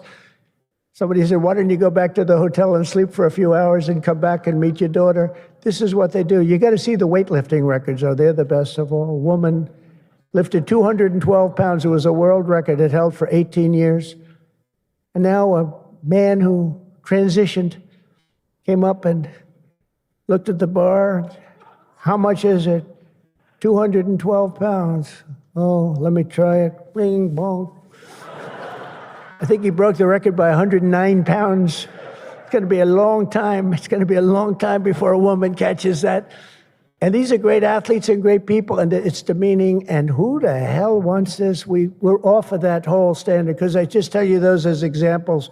we're off of it. The reason the last administration was so eager to regulate and restrict AI was so they could limit this technology to just a few large companies, allowing them to centralize it, censor it, control it, weaponize it. And they would weaponize it. A very dishonest group of people. You probably saw that because we caught them in the act. We really caught them. We had it before, but now we really have them. We have it where it counts. But this is the exact opposite of my approach. The unique strength of the American tech industry has always come from its startups and small tech. It comes through small. Jensen was small. Were you ever small? I think so. When you started in your bedroom, I think you were small, right? He started as very small, and now he's really become very amazing. If you regulate them too much, you kill the source of American genius and technological power. I believe that. Joe Biden had a plan to lose the AI race. I think he wanted to lose it because his plan would never have worked. It would have never been successful. You would have spent a lot of money and you wouldn't have been able to win. They didn't allow you to win, but we have a plan which only admires and respects the winners. Every citizen should take incredible pride in the inspiring feats of American innovators who are pushing the bounds of human knowledge and achievement.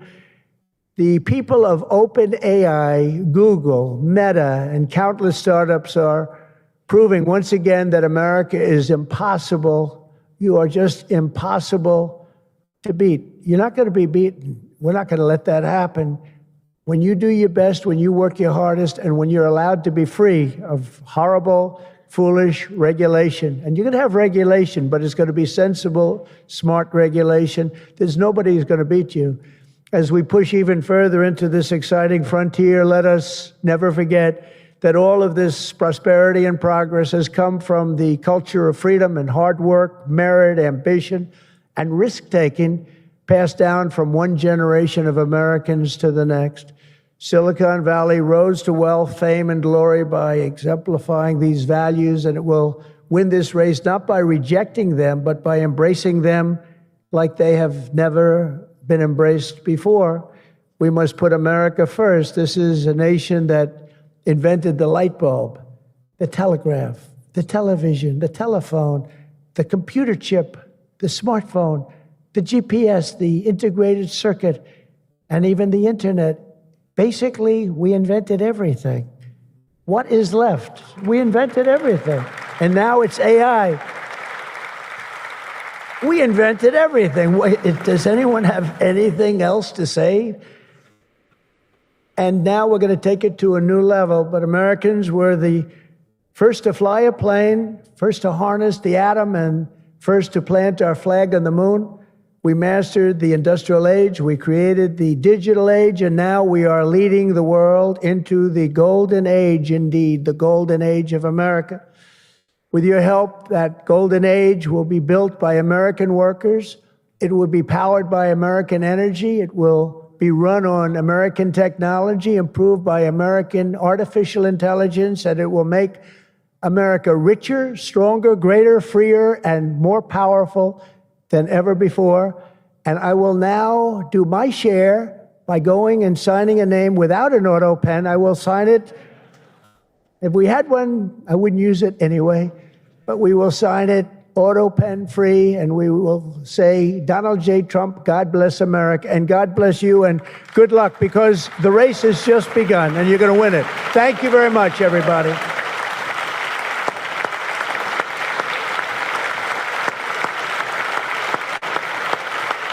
Thank you.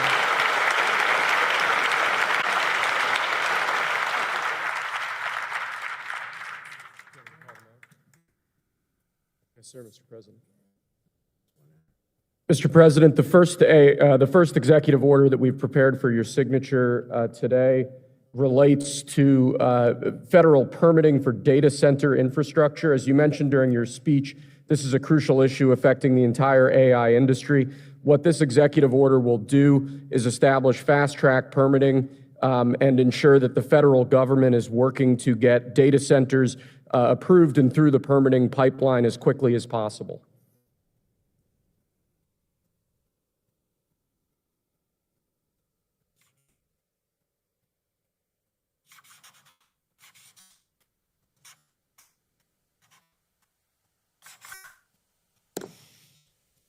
Okay.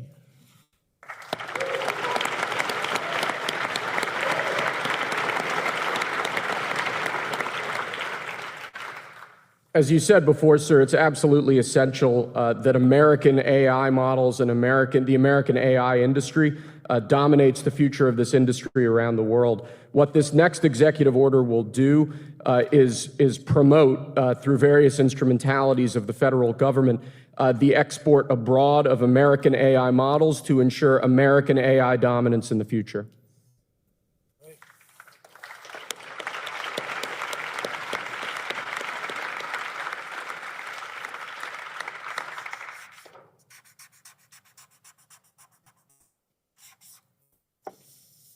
Okay.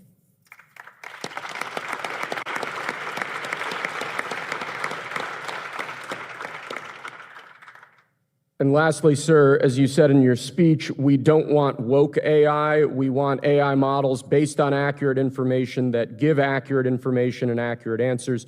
This executive order will ensure that when the federal government procures or promotes different AI models, that those AI models are ideologically neutral, that they don't embrace wokeism and critical race theory and all of these terrible theories that have done so much damage to our country.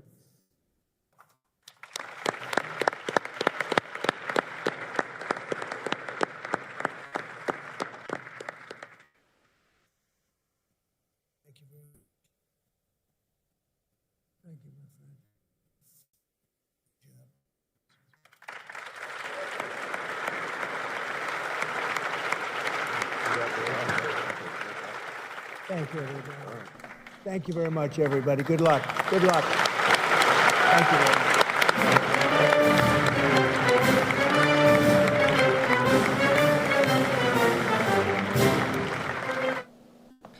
All right, so I know there's people in the chat right now who are not really all that happy with AI, but I'll say it one more time. You might want to skate to where the puck is going.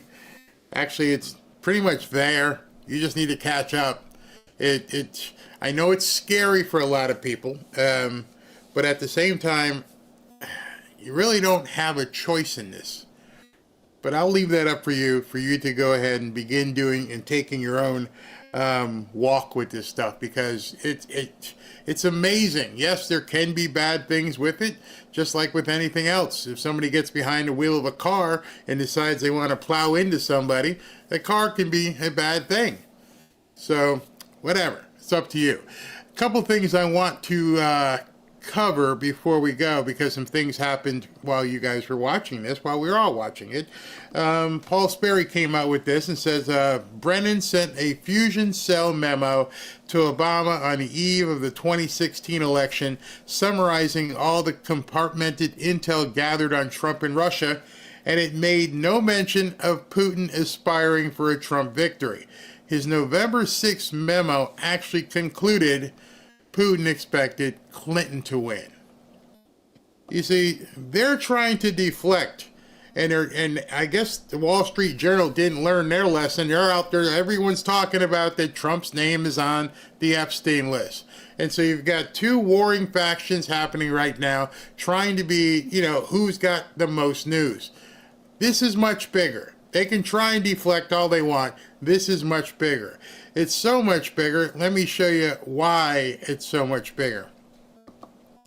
The Justice Department announced, while we were watching that, the formation of a strike force to assess evidence publicized by Tulsi Gabbard.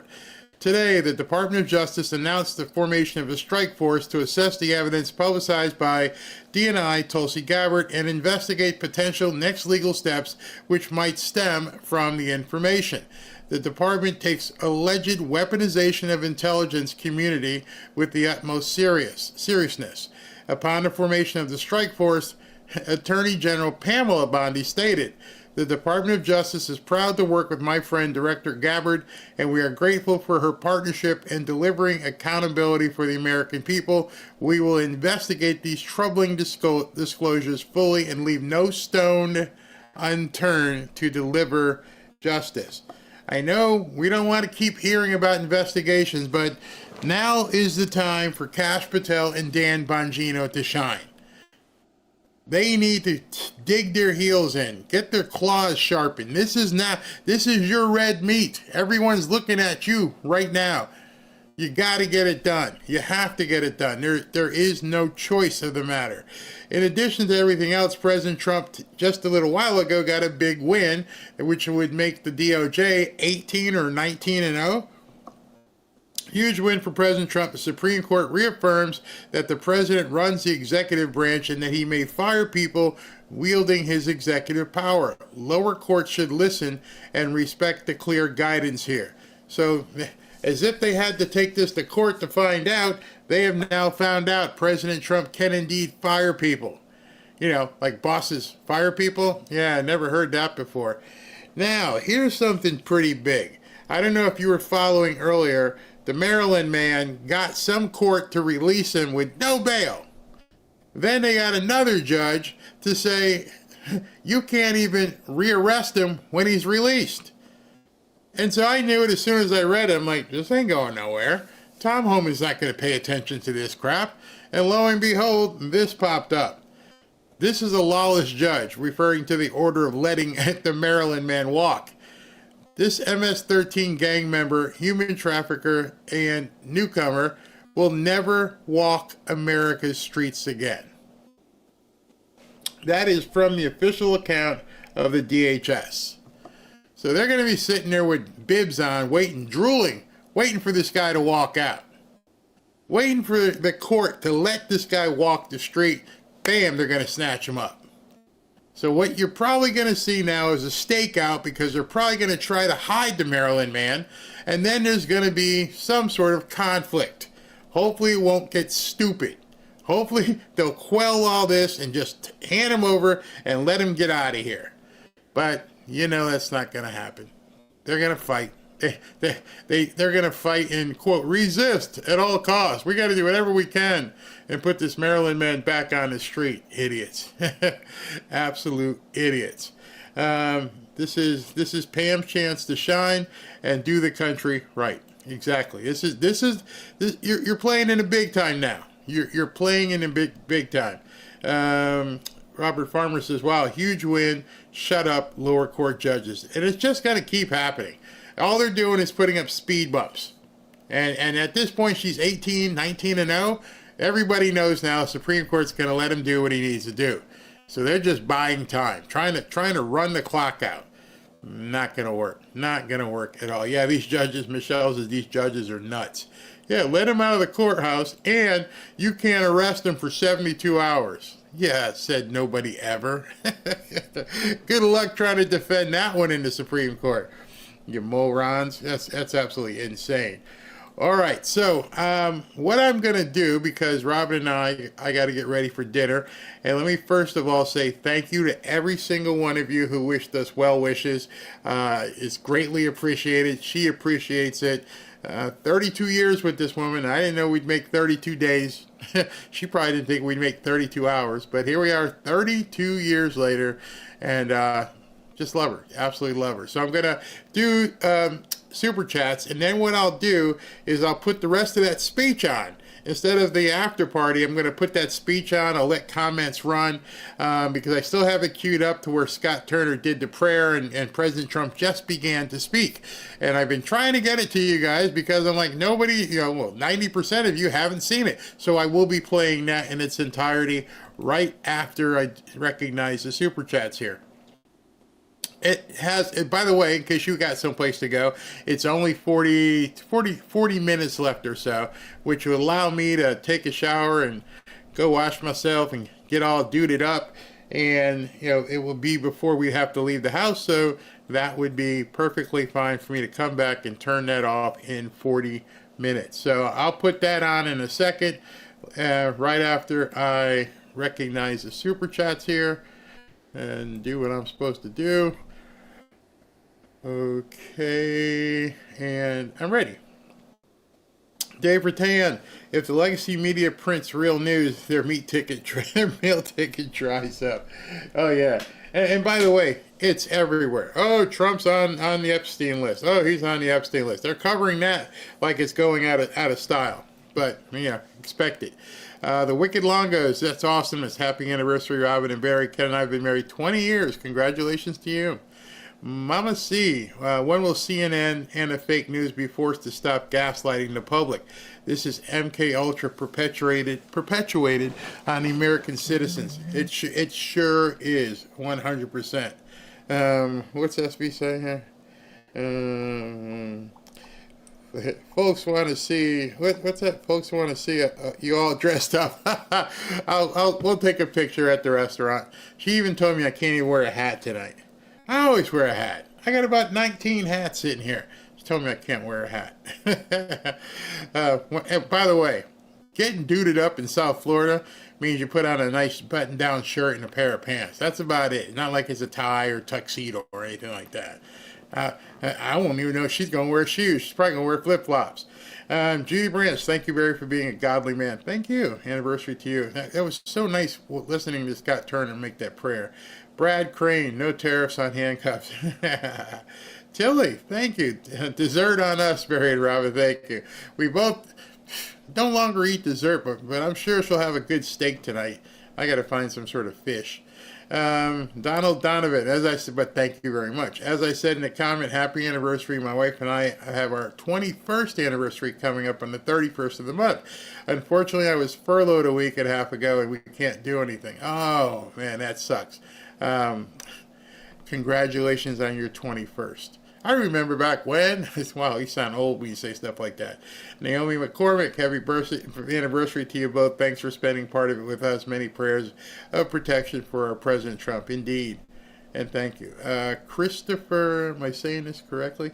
Christopher Herrick, the pay rate for small trucking companies is finally starting to come back. Great. Our economy is definitely on fire. Thank you, President Trump. Cheers, Barry Herrick Transport. Congratulations, brother. Brian Newland, I want to thank each and every one of you. The Fanfare family has encouraged me to start praying nightly. I love all of you. Oh my goodness, that's the best news of the day right there. Best news of the day. Brian, do me a favor. Let's put you on the Bible list. If you're not already signed up, if you can have the mods get you an email so we can get you on the Bible list. Yeah, definitely got to start you off right. And Armando, happy anniversary for you and your wife, Barry. Thank you very much. Brian, do not forget, if you're still here, to go ahead and send us an email with your mailing address, and we'll get a Bible out to you as well. We're going through them as quick as we possibly can to get them out to everybody. And we're doing a good job. Mail ladies like, hey, man, what are you guys doing in there? Yeah, lots of stuff going out there. All right, everybody, I'm going to put on the video. And then I'll let it run. It's like I said, it's got about 40 minutes left to it. I'll use this as the after party, and then I'm gonna go get showered up and shave and start looking good and stuff, and I'll come back. But thank you guys for the well wishes. Trump, and most of all, don't fall for the gaslighting on the liberal media. We'll talk to you guys tomorrow, okay?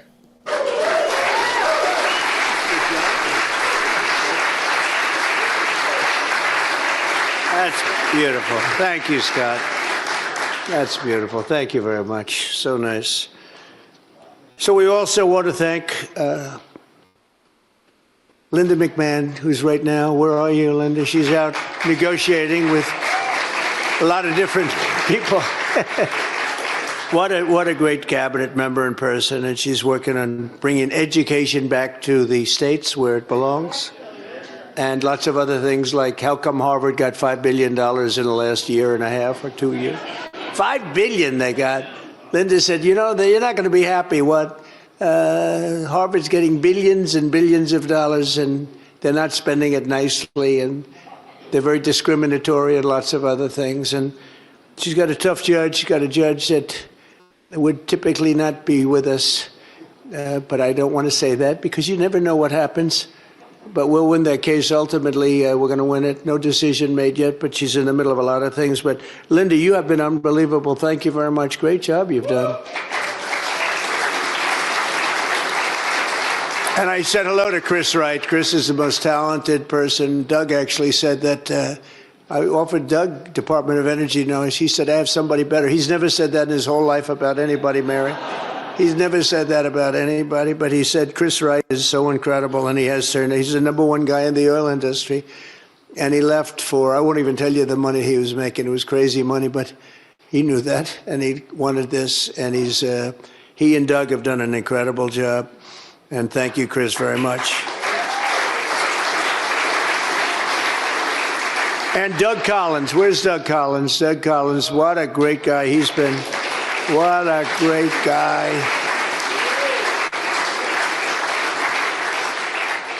At the VA right now, you have a 92% approval rating. That's not bad. Let's see if you can get it up a little bit. Who are the 8%, right? But he's working on it. He is working on it. He's incredible. What a job. Thank you, Doug. What a great job you're doing. Appreciate it. As well as EPA Administrator Lee Zeldin. Where's Lee? This guy. People don't know. He was a great lawyer, like top of the line, and then he became a congressman in a race that he had no chance to win. He won, and was a congressman like for 6 years or something, and was highly respected. And then he took a shot at running for governor of New York, even though people said it was almost impossible to even think about, and he almost won. He came so close, almost won. And I appointed him as the environmental czar. He's our environment czar. And what a job, secretary on the cabinet. He's got everything. And the job he's been doing is incredible because we have $16 trillion so far invested in our country. We've never had anything even close. And this is just really in the last 4 months, not 6 months. That's when we started accepting things and getting things going and getting them rock and rolling. And Lee is getting the permits for people so fast. You know, the biggest problem they had is we can't build if you're not going to give us the permits, or if it's going to take 9 years to get a permit and then get rejected. You know, they'd wait 9, 10, 12 years to do environmental impact statements, and at the end of 12 years, they'd get a rejection 3-2. You know, they gave their lives to it. We don't do that anymore. He does it within weeks, and we really appreciate Lee. He's got an incredible staff, and we appreciate the job he's done. He's an unbelievable guy. OMB Director Russ Fought. Nobody knows the finances of this country and the waste, fraud, and abuse better than Russell. So, Russell, I want to thank you for doing such a great job. You're really in there fighting, and really was a big help during this whole situation that we had, Tom, right, with Russ, when we had to know the numbers. There's nobody that knows him better. He lives with them. Director of National Intelligence. Oh, where's Tulsi? She's like hotter than everybody. She's the hottest one in the room right now because she found out with certainty. I think we knew it before, in all fairness, Tulsi, but now you have certainty. She has all the documents. She has everything that you need. And she found out that Barack Hussein Obama led a group of people and they cheated in the elections, and they cheated without question. It's not even a question. Would you say there's even a little question there, Tulsi? She says no. And you found things that nobody thought we'd ever find. And I'm very happy and very honored to have you with us. She's right now, by far, Speaker, she's hotter than you right now, Speaker. She's the hottest person in the room right now, Speaker. So, Tulsi, great job. And I know you have a lot more coming. She told me you've seen nothing yet. So I heard those rumors about you, but now I know they're true. So we're very proud of you, Tulsi. They cheated so badly, and ultimately it led to a loss in 2020, and it shouldn't have been a loss. It was a big victory. We won by a lot. We had to do it again. But if I thought we lost, I would never have run again. And this is a far more consequential election than it would have been if we did. That's the only thing I can say in favor of it. But we can't ever let that happen again to our country. Look at what happened in terms of inflation, in terms of so many things, but most importantly, maybe in terms of allowing millions and millions of people into our country that we shouldn't have. We shouldn't have these people in our country, and the levels of violence and things that we're seeing are so bad, and we're getting them out, and Tom Homan and Christie have done an incredible job, and but we're getting them out, but this should have never happened. It was like just a terrible, unforced error. The only thing that I can't figure out, I always like to figure the other side. Why would they do this? Why would they allow people to come into our country from all over the world, not just South America, but from Venezuela, but from all over the world they came, and they came by hundreds of thousands, in some cases hundreds of thousands a day. When you look at some of these, they break down gates. We built hundreds of miles of wall. They didn't break down the wall, but anything that wasn't a wall, they were able to break it down. And they came in, though, by the millions, and we're going to be paying a price for this, so we are paying a price. It's all-consuming, and we have to get 11,888 murderers, many of them murdered more than one person.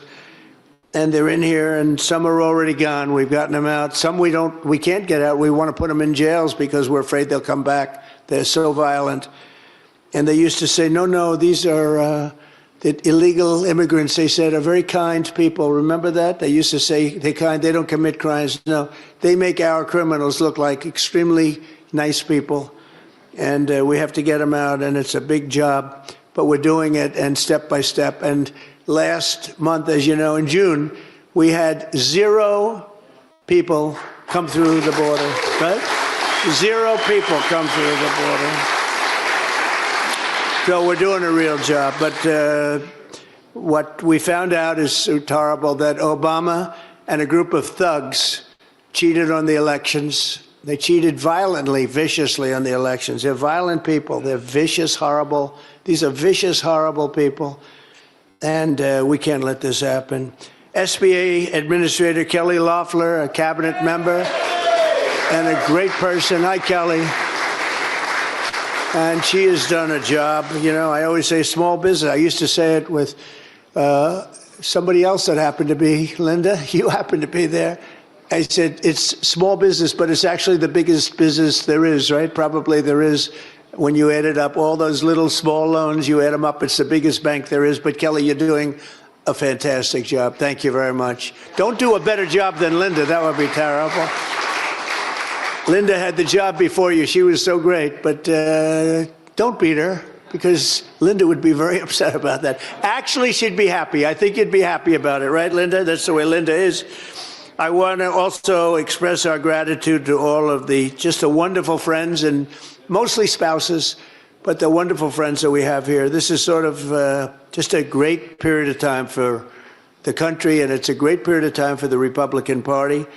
I also want to wish Congresswoman, a truly beautiful woman, Mary Mueller, and her husband, her handsome husband. This is like I'd like to use them on the front page of an advertisement for people that come to a hotel or something, but they're like I think they're a perfect couple. Mary Mueller, I'd like to thank you and wish you a lot with your husband, Chris, and a very happy 45th wedding anniversary. Wow. It's a beautiful couple with beautiful children and grandchildren. Good. Keep it going. Keep it going. Mary's very respected too, Chris. You know that. She's doing a fantastic job. Beautiful woman. And happy birthday to Representative Robert Adderholt. Where is Robert? Robert, happy anniversary. Happy anniversary, Robert. Happy birthday. Happy birthday. So we have an anniversary, we have a birthday today. Anybody else having a birthday or anything? Robert, great job you're doing. Thank you very much. We appreciate it very much.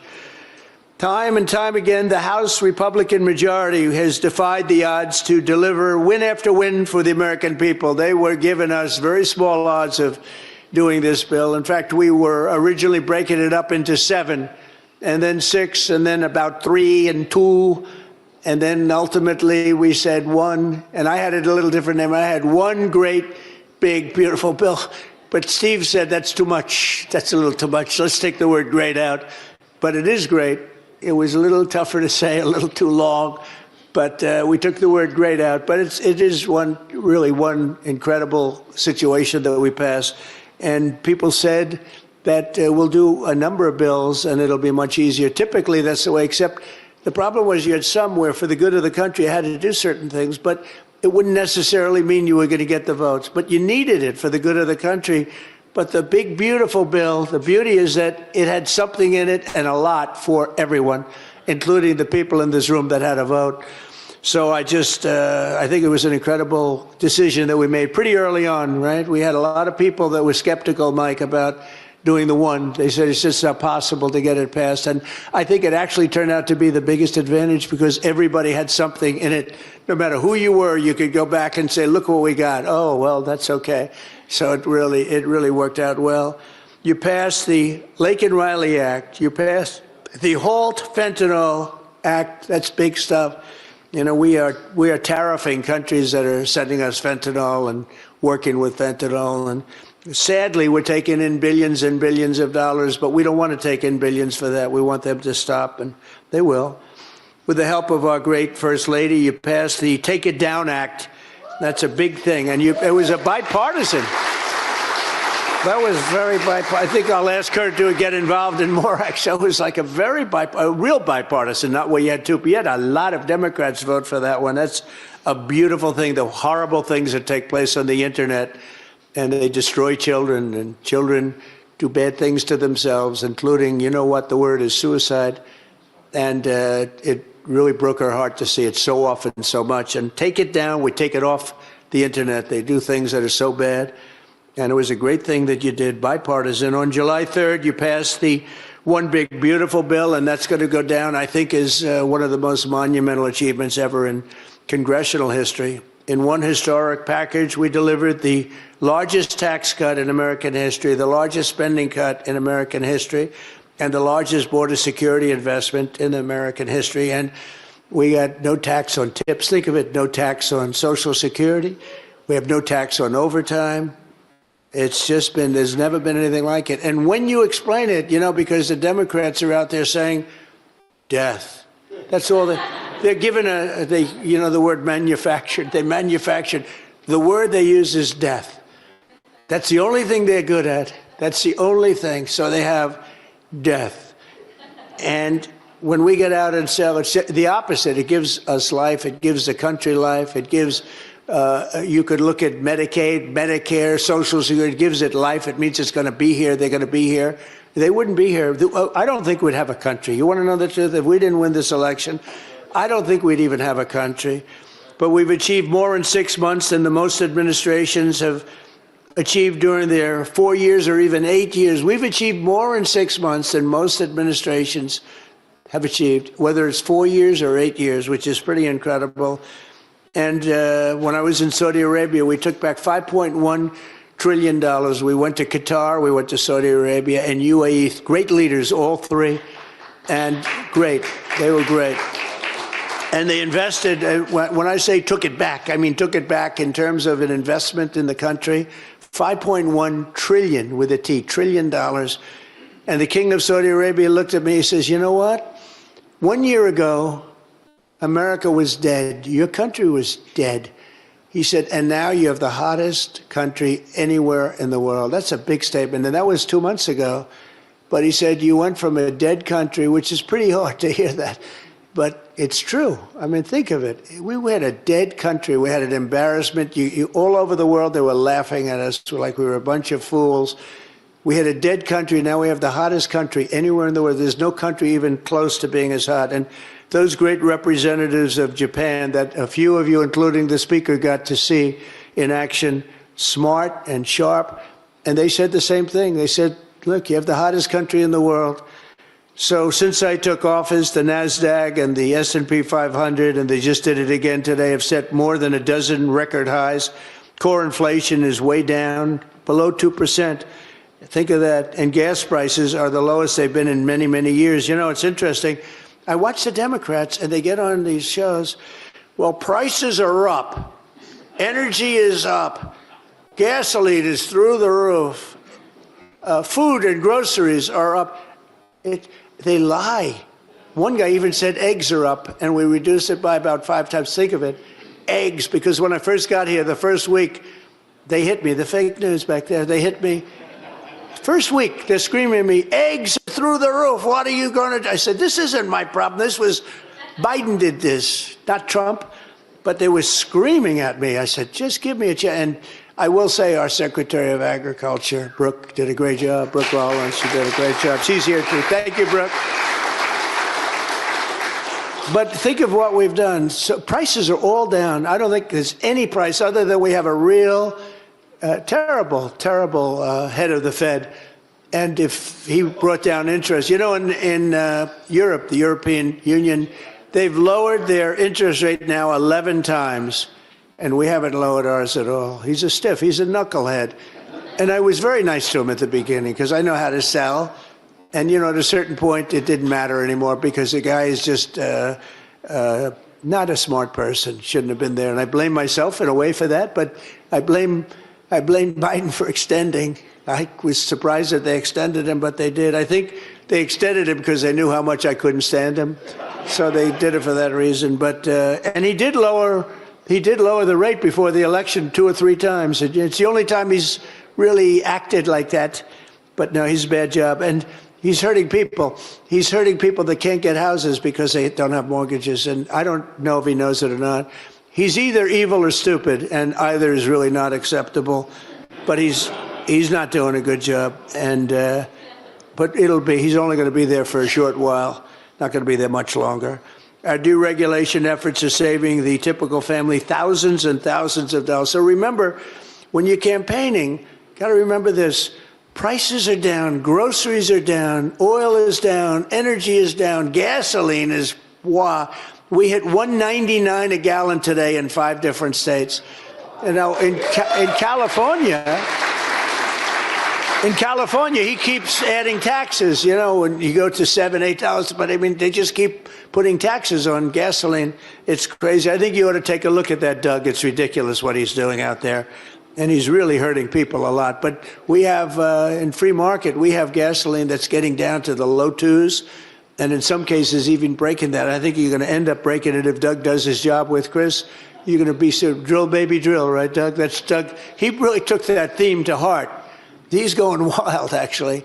And we'll fill up the strategic reserves. You know, they use these are massive cavities in Earth that you wouldn't believe how big. And they took the oil out that we put in. We put in a lot at good prices. And they took it out before the election. And it didn't really amount to that much for cars. You know, it didn't last that long, actually, because that's as big as those cavities. We call them cavities, are caves. They're incredible salt. They're salt mines, and they have almost an unlimited capacity, but it is limited. And they were just about filled up to the top. And for the election, they started emptying it. It wasn't meant for that. It really meant for a military emergency. It wasn't meant to keep prices down so that somebody can win an election, but obviously that didn't work. And the blue-collar workers have already seen their largest real wage increase in 60 years, another thing you can say. But the biggest thing you can say, and I told Mike today, I said, Mike, there's one thing where I don't believe we can lose. So at the end of my first term, I was so proud of myself because I worked very hard. And pharmaceuticals, drug prices, went down for the first time in 28 years. Think of that. First time in 28 years they went down. You know what they went down? 1/4 of 1 point. Little much. The line was almost straight. It was like key. But it went down. First time in many years. 28, I think. And I was so proud I called a news conference to announce that drug prices have gone down for the first time in many years. And I thought it was great, but then I did something much better. And this is what you have to run on. I have a friend who has a serious weight problem. Serious. He's brilliant, but extremely heavy. I'm being nice. And he takes Ozempic, or as they call it, the fat drug. And he's a brilliant guy. He's rich, tough, highly neurotic. He's a mess. He's a total mess. But he is brilliant and rich. And he was in London, and he calls me like president. He always used to call me Donnie. Now he calls me president. That's good. I like that better. He goes, president, what's going on? I just bought the Ozempic for $88. And in New York, I pay $1,300. Same factory, same company that makes it, same everything. $88 to $1,300. He said almost $1,300. And I explained to him that that's the way it's been for many, many years, where people actually go to Europe in order to buy drugs. When they come back, they'll load it up. In fact, sometimes they get arrested for having so much, they think they're drug addicts. They just buy months of supply because it's sometimes 1/10, 1/8, 1/5, 1/2. It's a tremendous difference. And this is for the people in this room, because this is something that nobody else can do.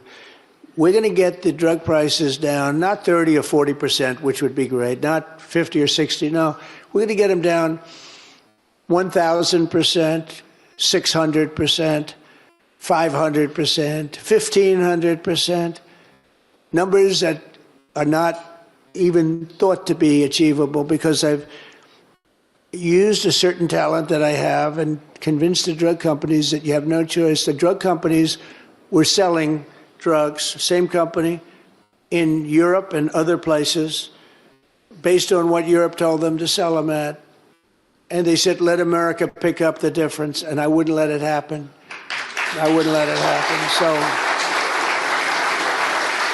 So I invoked what's called a favored nations provision, so that we will pay the same price as the lowest nation anywhere in the world.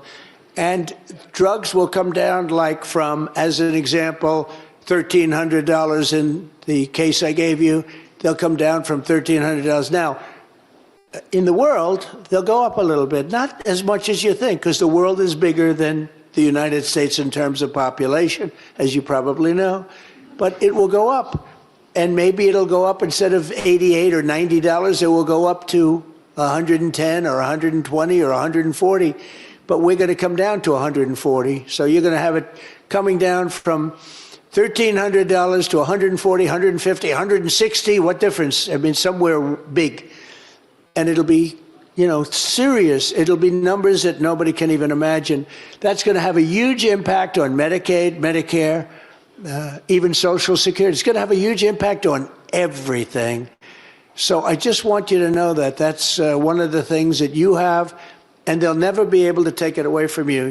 When I said no tax on tips, Kamala got just killed. We won Nevada by a lot. They have 99.9% of the people work in hotels, right? I said no tax on tips. And a month later, she said, and there will be no tax on tips. And they got booed out of the room because they knew that was our issue. So they'll try and pick up on this issue. They can't, because we did it, but they'll try anyway, because they do lie terribly. We will have reduced drug prices by 1,000%, by 1,100, 1,200, 1,300, 1,400, 700, 600, not 30 or 40 or 50%, but numbers the likes of which you've never even dreamed of before. And we're working very hard right now to get the other countries to lift up their prices a little bit, and to get the drug companies to put it to them. And if they don't, the drug companies will have a lot of problems, and they are mostly agreed to it. And if the countries don't, then as an example, if it's Europe, I'll say, that's okay.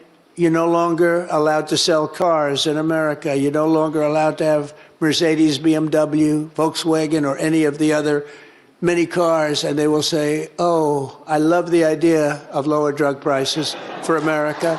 So you have to use that. You have to use that, because it's, I can't think of anything that could be more powerful than that, okay? And there's nothing more powerful than that. And we can't forget about it. I said, one thing I said to the speaker today, I said, the one thing I'm going to bring up tonight, because we have so many of the the congressmen and women in the room, but the one thing I'm going to bring up is what we did we call it favored nations. But so we're going to have the lowest drug prices anywhere in the world. We'll be tied for the lowest drug price, essentially, anywhere in the world. And you can win your election. I don't care where you come from. That helps everybody. There's no other point, I think, that can, what do you think, Mary? Do you agree? Okay, I agree too, Mary. You better agree, Mary, if you didn't agree. If you didn't agree. But no, it's an amazing thing. And nobody thought that was even possible. So we've negotiated historic trade deals with the United Kingdom, Indonesia, China, today Japan and the Philippines. We just did the Philippines today also. A good deal. We have stopped wars between India and Pakistan, the Democratic Republic of the Congo and Rwanda. That was going on for 30 years. And by the way, India, Pakistan was probably going to end up in a nuclear war if they kept You know, they shot down 5 planes in the last attack, and it was back and forth, back and forth, back and forth. And I called them and I said, listen, no more trade. If you do this, you're not going to be good. But they're both powerful nuclear nations, and that would have happened, and who knows where that would have ended up. And I stopped it. Iran, you saw, we took out their entire capability of nuclear. Kosovo and Serbia, we stopped that. And a couple of others that we didn't stop a war, but we stopped what probably could have ended up in a war. And we do that on the House. It's compliments of America, okay? Do you think Biden would do that? I don't think so. Do you think he ever heard of any of those countries? I don't think so. I was sitting there screaming back and forth with Japan, and somebody said, can you imagine Biden doing this? I don't think so. There would be no negotiation. We'd just be ripped off like we have been. We've been ripped off so many years by friend and foe. And you know what? The friend has been worse in many cases than the foe, but ripped off on trade and other things. And I'm very proud to tell you that with NATO, the European countries essentially will be buying our equipment, paying 100% on the dollar, and then they're going to distribute it to where they're going to distribute it, which is going to be to Ukraine or whatever, but they're buying it, so we're not going to have the expense of giving away. Biden gave away $350 billion worth of equipment, or cash. Worse than equipment, cash. So we want to find out about that someday, I guess, right? But they were supposed to buy their own equipment, but I have a feeling they didn't spend every dollar on the equipment. But they are brave. Look, they're fighting a hard fight, and we're no longer going to do that. Our great companies, we make the best military equipment in the world, and our great companies are going to be selling now, and they'll be using it. So even those people that don't want to be in the war, and I'm one of them, but even those people are saying, wow, that's pretty good. That's pretty good. So they'll be able to defend themselves, and we will no longer be paying for it. And I think that's a very big thing. So we've achieved incredible things in a very short period of time. And in polling released just last week, it was announced that the approval for congressional Democrats under Hakeem Jeffries has reached the lowest ever recorded, 19%. And Republicans are doing well. And I have the best numbers I've ever had. You know, it's amazing. I watch people on television. Well, what about Donald Trump's polling numbers? Yeah, they're the best numbers I've ever had. And with this made-up hoax that they're talking about, my numbers have gone up 4 and 5 points. They want to do anything to get us off the subject of making America great again, and we're not going to put up with it. And remember, don't let them forget, it's so important, Obama cheated on the election. Look, the camera just went off. Obama, the red light just went off. Can you believe these people, how bad they are? Obama cheated. When they give you all the nonsense, Obama cheated and his people cheated, but he was there. You ever hear this? They talk about, if they ever even mention it, they never mention his name. Just the opposite with me. But they only mention my name. They don't mention any of you guys. They don't mention Tom. They don't mention Steve. They don't mention our great speaker. They mention Trump all the time. I'd like to have them mention you. But remember this, Obama cheated on the election. And we have it cold, hard, blue, and it's getting even more so because the stuff that's coming in is not even believable. So, and you should mention that every time they give you a question that's not appropriate. Just say, oh, by the way, Obama cheated on the election. You'll watch the camera turn off instantly. But I want to thank all of you again, once again. This is an incredible job. It's incredible people, really incredible people. And, you know, it's very interesting. I got to know so many of you over the last 6 months, really. But so many of you, some I didn't know. But you have tremendous talent. And you have some I spoke to too much. And I particularly like the ones I didn't have to speak to at all, Mary. I didn't have to call Mary. But in particular, but I like them all. Look, in the end, we got there. We got the vote of almost all, a couple of people. that will never vote, no matter what. You know, they think it's so cool not to vote. They have no suggestions, they have no ideas, they have no nothing. They just want to vote no. I don't know why. They're not doing very well on the polls right now, by the way, I'll tell you right now. But I want to just, if I could for a second, because he really deserves it, is truly a spectacular person, spectacular man. I'd like to ask the Speaker, Mike Johnson, to come up and say a few words.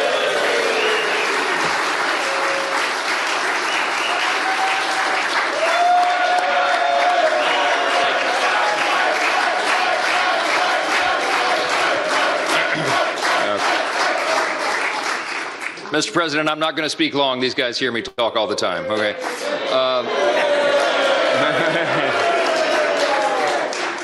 I just want to say that we have been making history together, and we're making history because you are the visionary, bold, strong leader that America needed. The American people recognize that. They gave us a mandate, and we're delivering on it. The exciting thing about the big, beautiful bill is America First is no longer just an agenda. It is now the law of the land, my friends.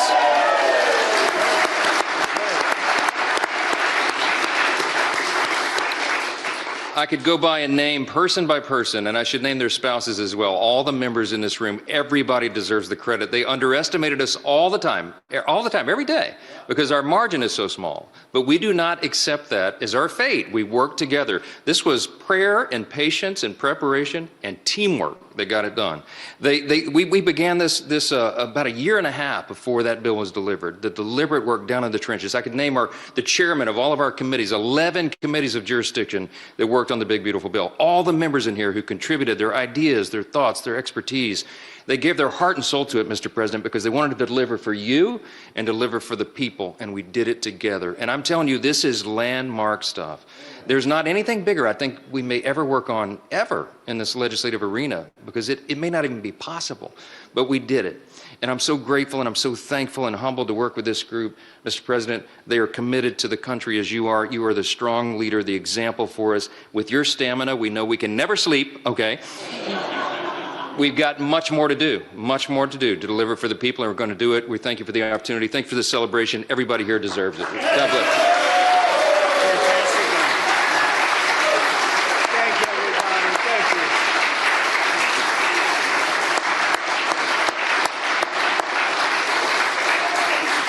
Thank you, everybody.